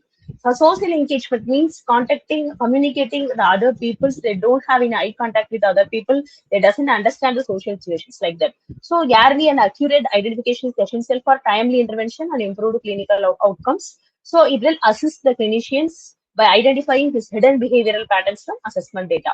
So the children's behavioral symptoms. So my idea here is to the children behavioral systems are multidimensional. So it is very not very easy to identify. So we need intelligent data-driven analysis. So for this purpose, we are moving to the proposed one. The conventional diagnostic methods primarily rely on behavioral observations and standardized rating scales. Many neurological disorders exhibit overlapping symptoms. Why we are calling this as overlapping symptom means, so for example, for ADHD and autism, the kind is having both problem in social interaction, learning difficulties, and executive function difficulties like planning, organizing, and remembering, and both are having emotional outbursts. So the symptoms are overlapped, the problem cannot be easily identified. So the existing approaches may not effectively identify latent behavioral phenotypes hidden within multidimensional data. So this leads to delayed diagnosis, reduced diagnostic consistency, difficulty in supporting clinical decision making. So hence the proposed system, the hybrid computational framework helps to discover hidden behavioral profiles, improve classification accuracy, and provide reliable support for clinicians during diagnosis. Satya, your Yes, ma'am. slides are not visible. We can see only your title slide. Yeah, ma'am. Again, I will show.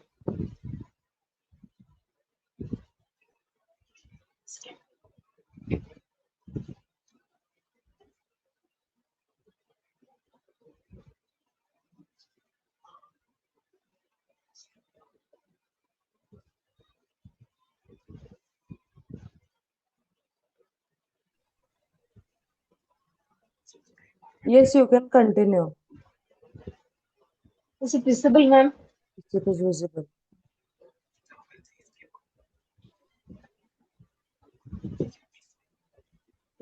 Here, the research objective is this work proposes a hybrid computational framework for behavioral phenotyping in pediatric neurology.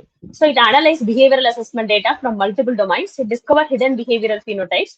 Here, the meaning of the phenotype here is we are grouping the similar behavioral patterns under a group. It is called as behavioral phenotypes. So this process is called as hierarchical clustering. It is this done with the help of Watts clustering algorithm.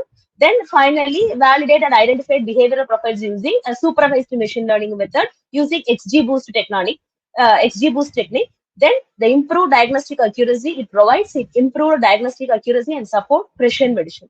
So the major outcome here is the behavioral phenotypes are identified based on impulsivity control, attention span, and social interaction. For example, here the Z-score normalization is used here. If the score is above the average value, here the average value is 0, above the average value, that is impulsivity control is high, then attention span is high, and social engagement is less. That comes under internalizing profile, okay, which resembles the autism. Externalizing profile means the average score will be it is having the negative value for impulsivity control, attention span, and normal for social interaction. Then it will come under the externalizing profile. It resembles ADHD. Neurotypical means they're having good impulsivity control, good attention span, and good social interaction. So this comes under neurotypical. So like this, the phenotypes are defined here using the clustering algorithm. So it achieved an overall classification accuracy.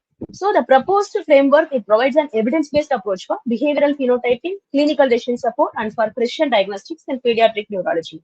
Here, the mathematical implementation here is initial one is data normalization. So the z-score value is calculated here. The data is normalized and the z-score value is calculated. Then the phenotypes are created. Then based on the phenotypes, using the Watts hierarchical clustering method, then based on the phenotypes, that is validated and classified using the XGBoost classification.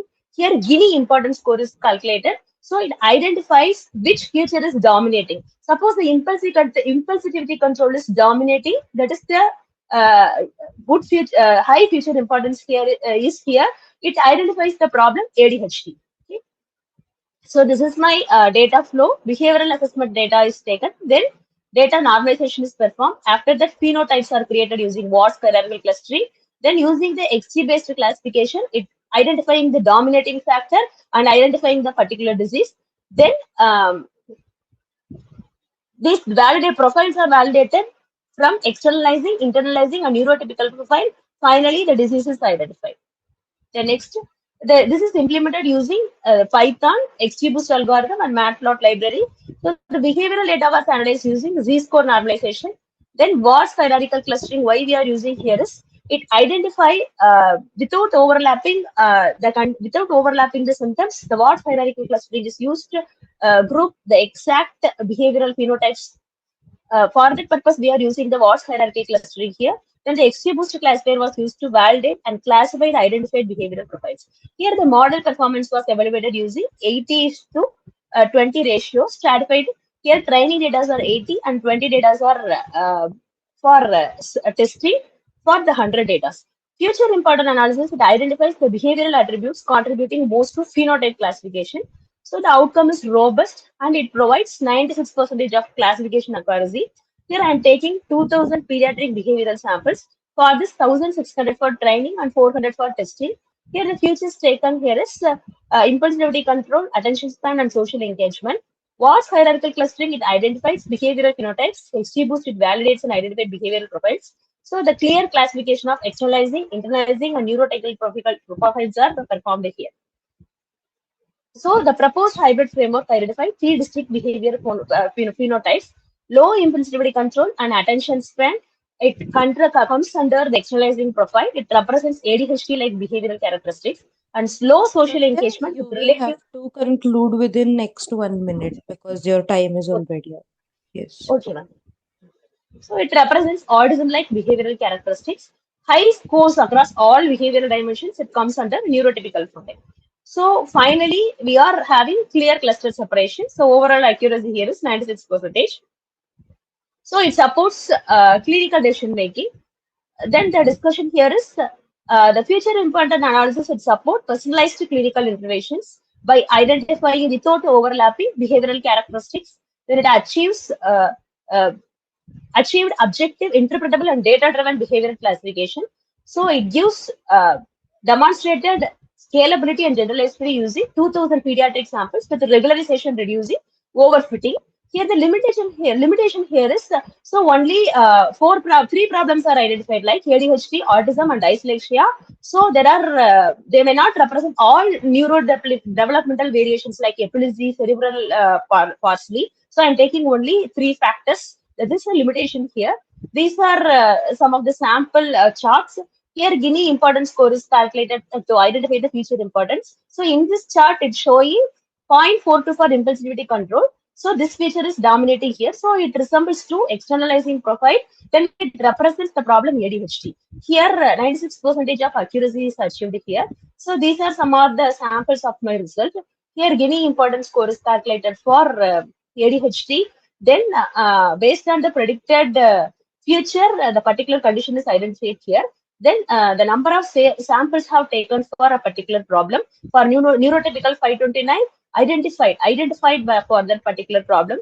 Neurotypical is 529, ADHD is 528, then dyslexia is 480, and the autism spectrum disorder is 460. Thank you, ma'am.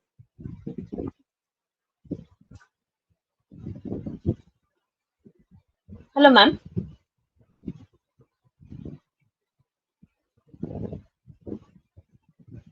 Hello, ma'am. Yes, Satya. Satya, I have noticed that in your paper, the framework which you have used is based on supervised and unsupervised learning, right? Yes, Paper ma'am. is good. Yes. Paper is good, but why have you not incorporated XAI? Then the results would have come much better, more transparent. Why you have made such predictions, and also you have used physiological and behavior variables in your paper that could have been more explained better in XAI. So do you have any plan to extend your paper? Yes, ma'am. We can include a more number of neurodevelopmental disorders in this paper. And here I am taking only simulated data set of 2000 samples. We can use clinical data sets also here. Okay, fine. Thank you, Satya. Thank you, ma'am. Okay, so we'll move forward with the next one. So next we have Yogeswaran S. Are you present in the meeting, Yogeswaran? Yeah, ma'am. I'm there. Yes, so he is here to speak on sustainable heritage tourism in India, agentic multi-agent AI for context-aware carbon minimized itinerary optimization. So you can start sharing your screen. Yeah, ma'am.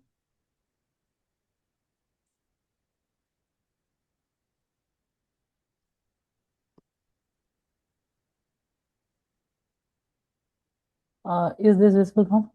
Yes. Yeah. Good afternoon, everyone. I am Yogesh Yes from Department of Artificial Intelligence and Machine Learning from Rajlakshmi Engineering College. So today I am presenting our research paper titled Sustainable Heritage Tourism in India, a multi-agent AI for context-aware and carbon minimized itinerary optimization. So the primary objective of our research is to develop an intelligent tourism planning system and recommends a personalized, environmental, sustainable, and carbon efficient travel itineraries using agentic AI and multi-agent system. And we move on to next slide. It's based on domain. So our project belongs to the field of artificial intelligence. It combines multiple AI technologies because sustainable tourism can't be solved using a single algorithm. So first we use the multi-agent system where the different intelligent agents perform specialized tasks independently. Second, we use a recommendation system to understand the user interest and suggest the relevant heritage sites. Third, we use the swarm intelligence, specifically anti-colony optimization and colony optimization to determine the most efficient travel routes. And finally, we integrate the sustainable AI concept to reduce the carbon emission while maintaining the user satisfaction. Therefore, our application is an AI-driven smart tourism platform. And then, yeah, so India has one of the richest cultural heritage in the world with numerous UNESCO heritage sites. Every year, millions of tourists visit the place like Taj Mahal, Mahabalipuram, and Rajasthan Fort. Although the tourism contributes significant to economic development, it also creates several challenges like overcrowding, carbon emission, traffic congestion, and damage to monuments, etc. So, existing travel applications such as Google Map or tourism websites mainly optimize for the shortest routes and cheapest travel cost. They do not consider whether the selected itinerary is environmental sustainable or not. So they also fails in personalization recommendation according to the user interest and sustainable preferences. Therefore, we propose an AI-powered multi-agent framework that simultaneously considers user perform the preference, sustainability, and carbon emission, heritage importance, and the route optimization. Finally, the system produces an eco-friendly itinerary instead of simply the shortest itineraries. So the motivation, the point one is the heritage sites are becoming crowded when too many tourists visit to the same location. So monument will be very overcrowded. And the second thing is tourism contributes significantly to carbon emission because the most of people travel using a private vehicles and inefficient routes. So and third one is a existing recommendation system recommends only the popular tourist destination, so they ignores whether those places matches the user interest. And the fourth one is no existing system combines the personalization, sustainability, and route optimization, and also a carbon reduction into one intelligent platform. Therefore, this is the motive to us to develop a unified multi-agent system. Yeah. So, literature survey, we reviewed more than 15 of recent research papers.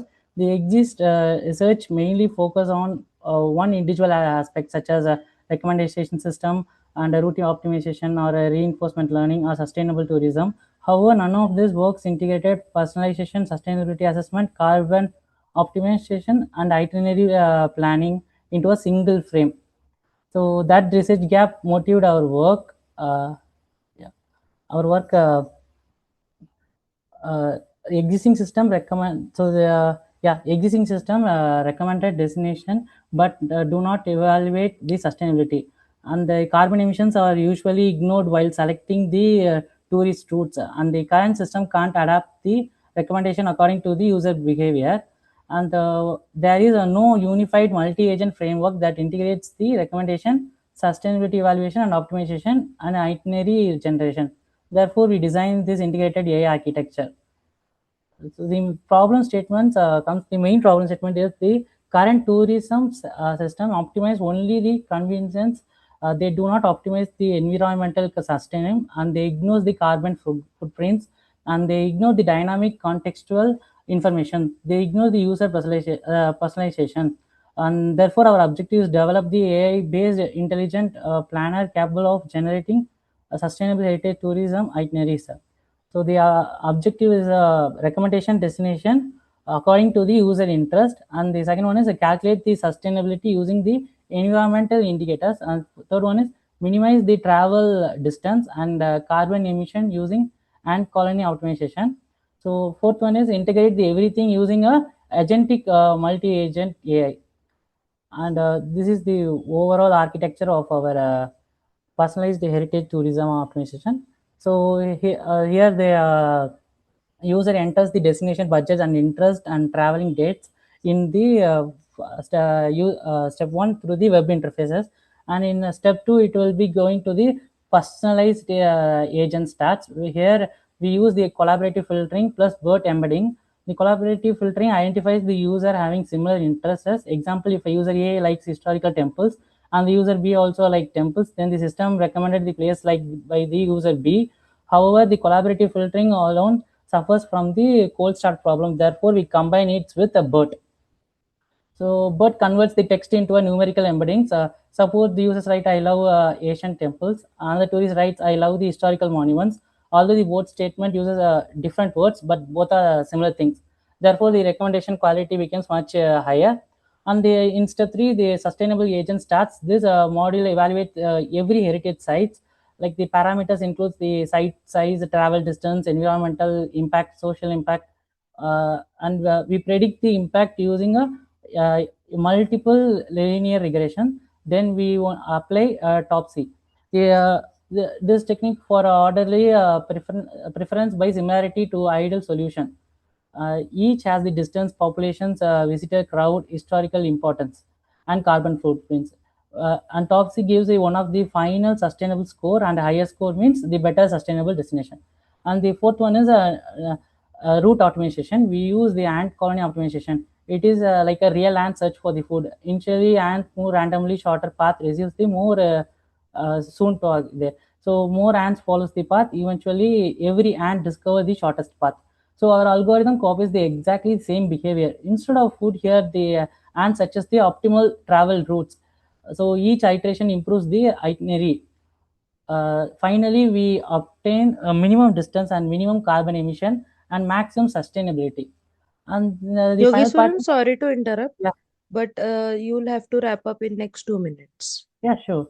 So the next one is a planner agent. Now all the inputs are collected, and planner agents acts like the project manager. It receives the recommendations, sustainable scores, and optimized routes. Then it generates the final travel itinerary using the Gemini AI, and this becomes a personalized travel plan presented to the user. And these are the pseudocode for the full personalized heritage tourism itinerary optimization. Yeah. So we have the 5 modules. The module 1 is web interface, and second module is personalization, and third one is sustainability and impact scoring, and fourth one is itinerary optimization, and fifth one is a planner agent, which we have discussed before. So the module 1 is the web interfaces. So we here the operations are authentication, data validation, and database storage, and profile retrieval is done. And we move to the module 2 is a personalization, where this is a recommendation engine. The collaborative filtering predicts the user preference, and SVD reduces the matrix dimensionality, and BERT exact the with a semantic meaning. Finally, score fusion combines both the scores. This produces an actuate ranked recommendation list. And the third module is this evaluate the sustainability. So linear regression predicts the impact, and Topsy rank every location. Finally, the sustainability score is generated. Higher scores means the better environmental choice. And this is the oh sorry. this is the fourth module, which is itinerary optimization. Each destination became a graph node, and the travel path became the graph edges. So ant colony optimization repeatedly searches the better route, and finally it returns the minimum travel distance, minimum carbon emission, and maximum sustainability. And finally it is a planner agent. Yeah, all the previous modules, it produces a final itinerary and travel scheduled, and carbon reports and recommendations, and the travel summary. It acts as a central intelligence of the full system. So results, experimental results demonstrate that our framework successfully combines the personalization, sustainability assessment, and intelligent automation. So the Topsy improved the eco-friendly destination selection, and the ant colony optimization reduced the travel distance while maintaining the route quality. And multiple agent coordinates enabled efficient communication among all the modules. Overall, our system produces intelligence and scalable and environmental sustainable solution for the heritage tourism in the India. So finally, the future work improvements includes live traffic integration, and web prediction, crowd prediction, and reinforcement learning. Also, the GPS navigation, and hotel and transport booking integration. Also, we are trying to move. This enhancement will make the system more practical for the real world environment deployment. And these are the final references. Thank you so much for the hearing my presentation. Yeah, Yogeshwaran, thank Yeah, you ma'am. for your presentation. The question which was coming to my mind is like, will your framework will adopt the itinerary for the real-time systems like traffic, weather, which you have mentioned, like the extension of your research paper, you will include the weather conditions, traffic, and the real-time systems. So I would like you can also incorporate the crowd density also in your existing framework. This is my Yes, ma'am. suggestion. Yes, ma'am. Thank you, Sure, ma'am. Yogeshwar. Thank Thank you. you, ma'am. Okay, thank you, Yogeshwaran, for presentation. So now here comes the last presentation for today, and we have Aishwarya Dash. Aishwarya, are you with us?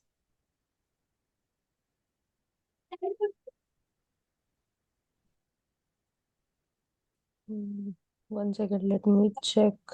Yes, ma'am. Yes. So are you ready with the presentation?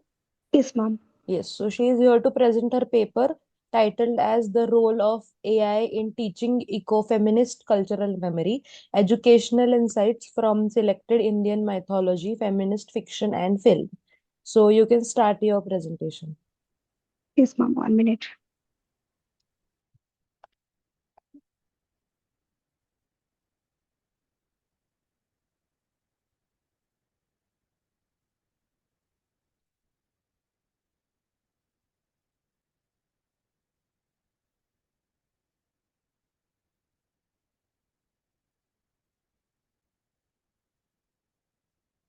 Ma'am, I face problem while. Is there any issue? Yes, ma'am. So, okay, you're not able to share your screen, or what is the issue exactly? Yes, ma'am. I'm not able to share my screen. Okay, so in the chat box, I'm sharing my email ID. You can share your presentation there, and I will help you share. Yes, ma'am. Yes, ma'am. Thank Yes. you. Ma'am, my Yes. screen is visible? No.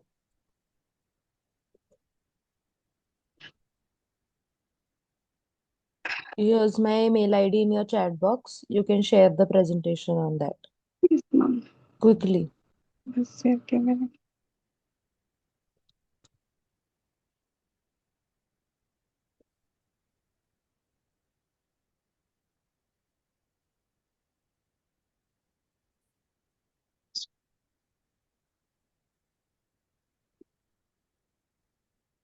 Ma'am, my screen is visible?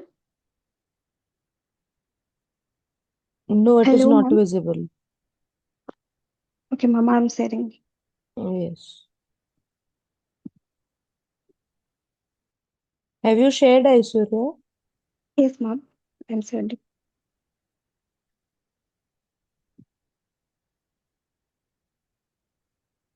Ma'am, I have shared my PPT. Yes, one second, let me check.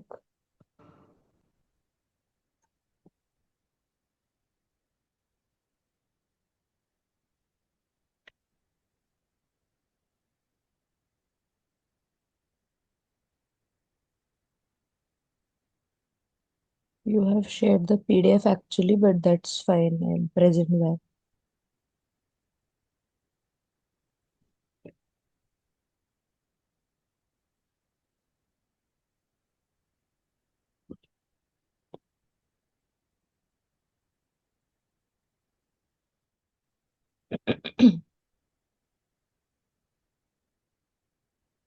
Okay. Just tell me when to change the slide, okay? Okay.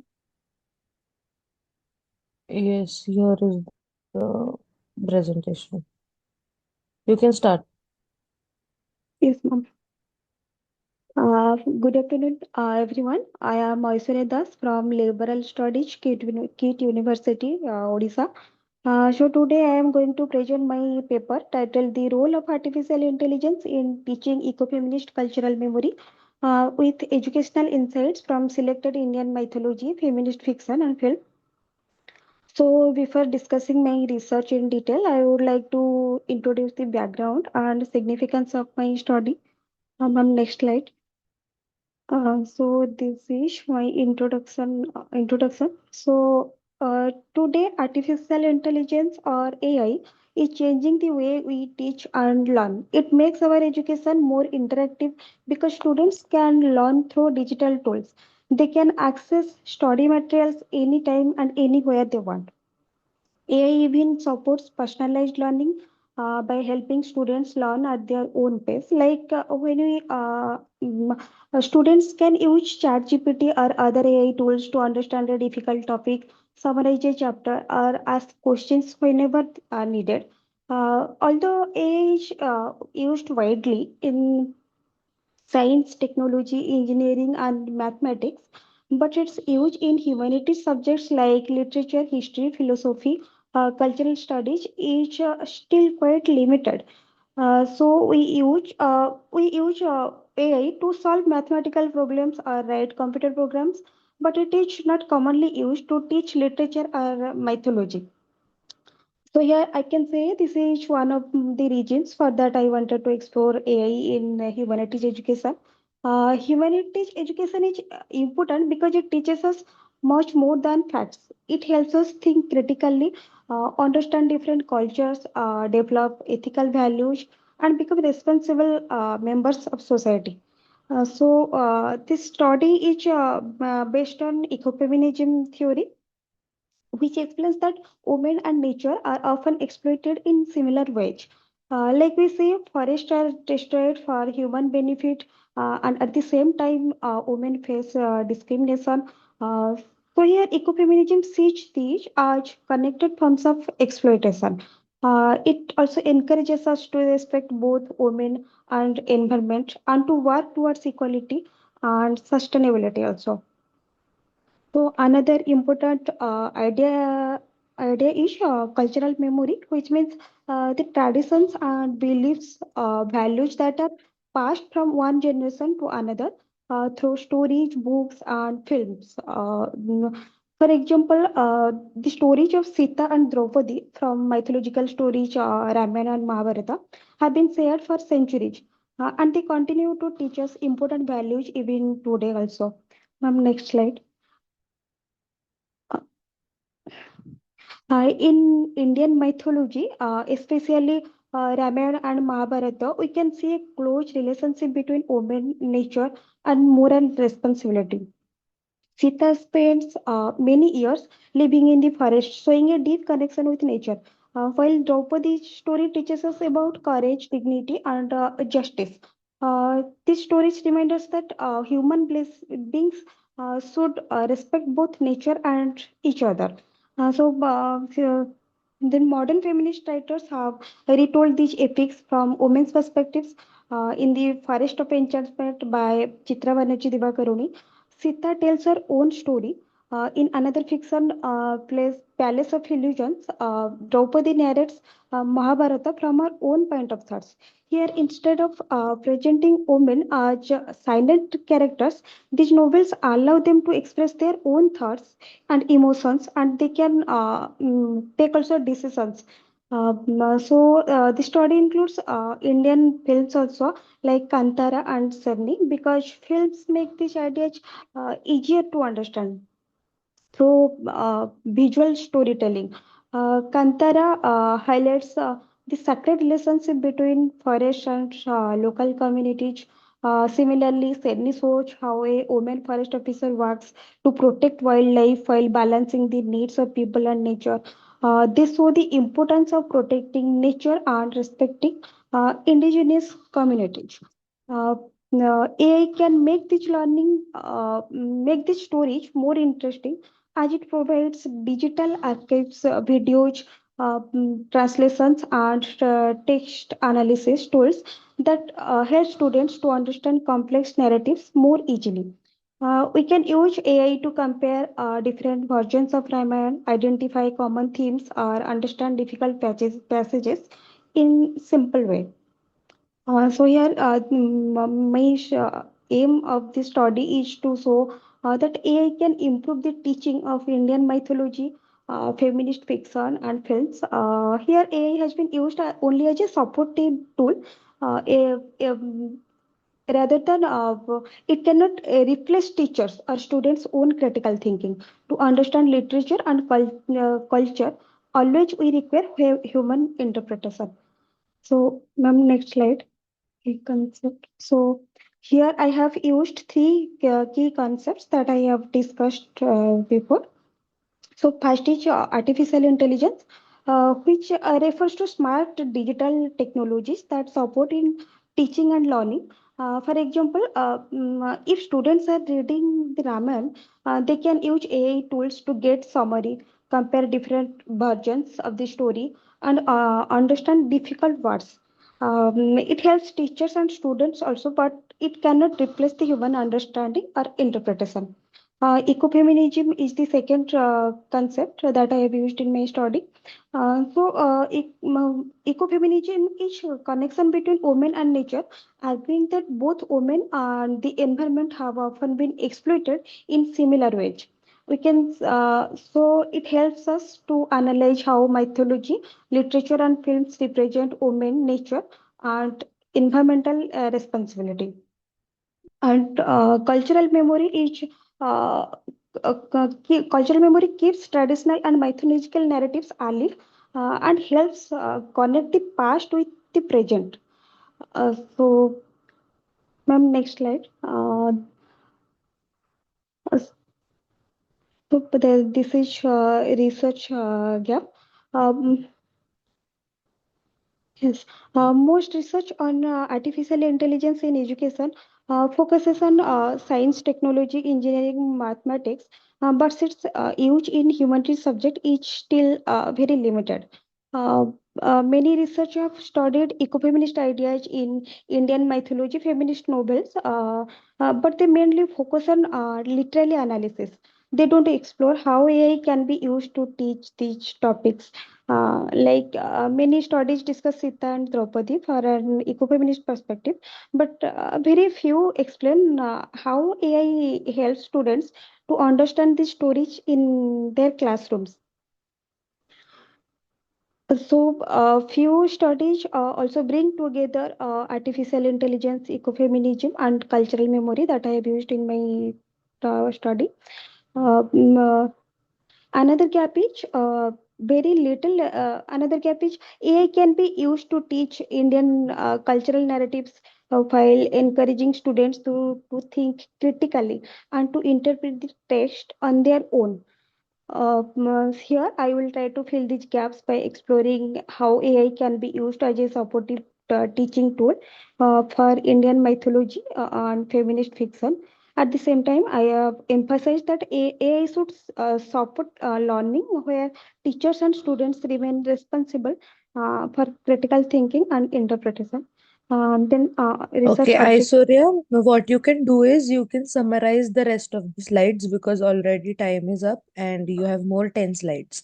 So what you can do is you can just summarize everything Yes, and with the key core idea.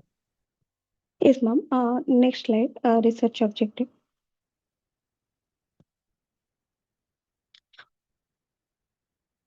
So, my objective is to examine the core principles of ecofeminism reflected in mythology like Ramayana and Mahabharata and feminist fiction. I have taken two fictions by Chitra Banerjee Divakaruni to explore the role of artificial intelligence in humanities education, particularly in teaching ecofeminist cultural memory, and to investigate the representation of women, nature, and ecological ethics in selected texts and films from an ecofeminist perspective. To evaluate educational potential of integrating AI with ecofeminist pedagogy for foster critical thinking and cultural awareness and environmental responsibility. So, next slide.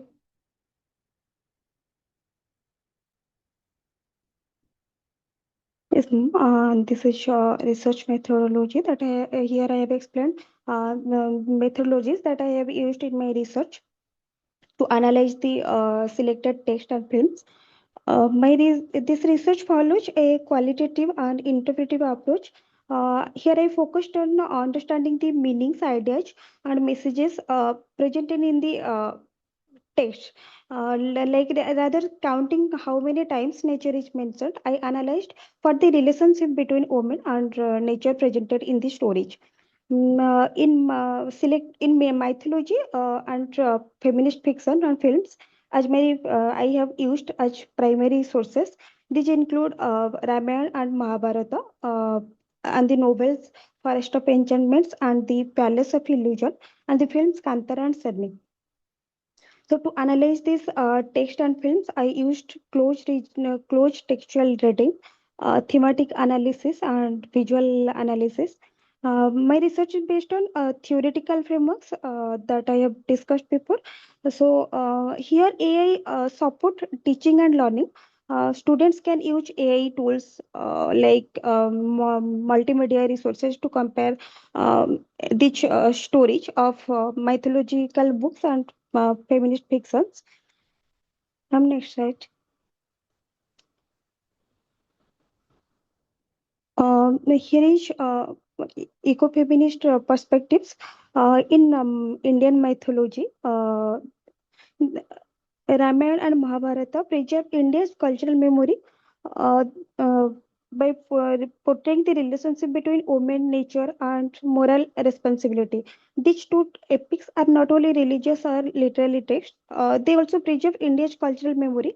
They pass on important values, traditions, beliefs from one generation to another. Like through the stories of Sita and Draupadi, we learn about courage, justice, and sacrifice.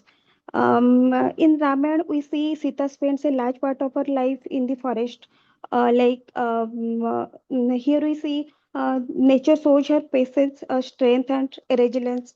Here, the forest is not just a place where she lives; it also represents faith, peace, harmony, and a close connection between human beings and nature. So in Mahabharata, Draupadi faces many challenges and injustice. Instead of giving up, she stands for justice and dignity. Here her character represents courage and self-respect. She goes against unfair treatment. From eco-feminist perspective, both women and nature are often controlled and exploited by powerful systems. However, both Sita and Draupadi show their their strength, resilience, and hope despite these challenges. This story teaches that environmental protection, gender equality, and social justice are all connected. AI can make this learning epics easier and more interesting in identifying common themes like using common themes and their cultural significance. Ma'am, next slide. So here I have explained how You contemporary need business. to conclude, Aishwarya, as it is time up. So just reach to the conclusion. Yes, ma'am.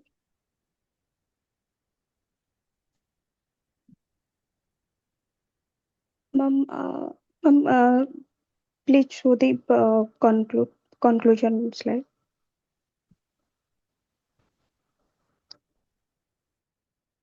So, artificial intelligence can make humanities education more interactive, accessible, and engaging, while it is used in responsible and ethical way. AI can help students to understand mythology, literature, and films through the digital resources and interactive learning. I also found that Indian mythology and feminist fiction films continue to be relevant today. They help us understand important issues such as gender equality, human responsibility. Uh, the storage of Sita and Draupadi, along with films like Kantara and Serni, encourage to think about justice, nature, and society. My research also emphasizes that AI should used only as a supportive tool. It can make learning easier, but it cannot replace teacher or critical thinking or human interpretation. So finally, combining AI with humanities creates new opportunities for innovative and inclusive education. It encourages students to connect technology with literature and culture. When students use AI to uh, compare the storage, they develop their critical thinking and a deeper understanding of cultural values. Yes, ma'am. Thank you. Yes, thank you, Aishwarya. Aishwarya, what is the Yes, ma'am. motivation of your research paper?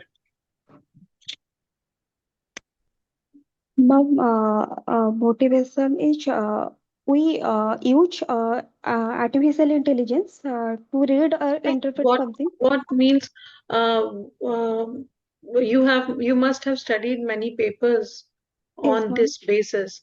So what research gap you find the most motivated and are motivated to write this kind of research paper? Mm, Okay, I'm okay. Just let me ask you one more thing. Like, what do you think? Like, this AI will be considered as a teaching assistant? What do you think about it? A research assistant, or only a digital tool which helps in literature education? yes, In ma'am. your opinion, AI should be considered as a teaching assistant, research assistant, or digital tool? Ma'am, we can take the help of AI to for teaching and learning, but we cannot take them completely. We also require teachers and students in our classrooms to discuss something. Okay, thank you, Asurya. Thank you. Okay.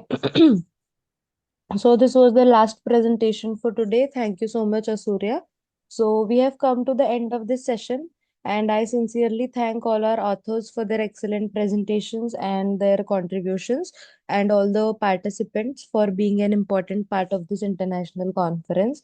So I truly hope that this session was insightful, engaging, and inspiring for everybody. So on behalf of the entire team, we thank you for your continued support, not just for this edition, but all the previous editions of ICT4SD. We look forward to welcoming you again in the next version in 2027 as well. All presenters will receive their digital certificates via email within 2 working days, and the publications will be getting live within 7 to 8 months. So we kindly request your cooperation with the ICT4SD team. So I would like to extend my sincere thanks to our session chair for expertly chairing this session. Thank you so much, ma'am, for joining us and chairing this session.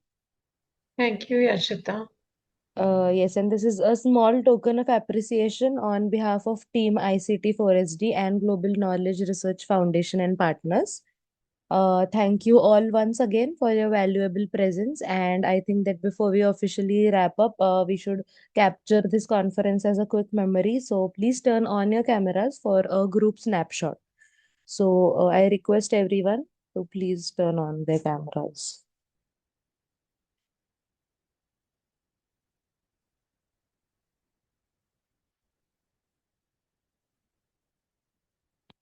Okay, 1 second, let me click the snapshot. Yes, thank you so much, everyone. Stay safe, take care. Thank you, ma'am. Thank you, Ritu, ma'am, for being with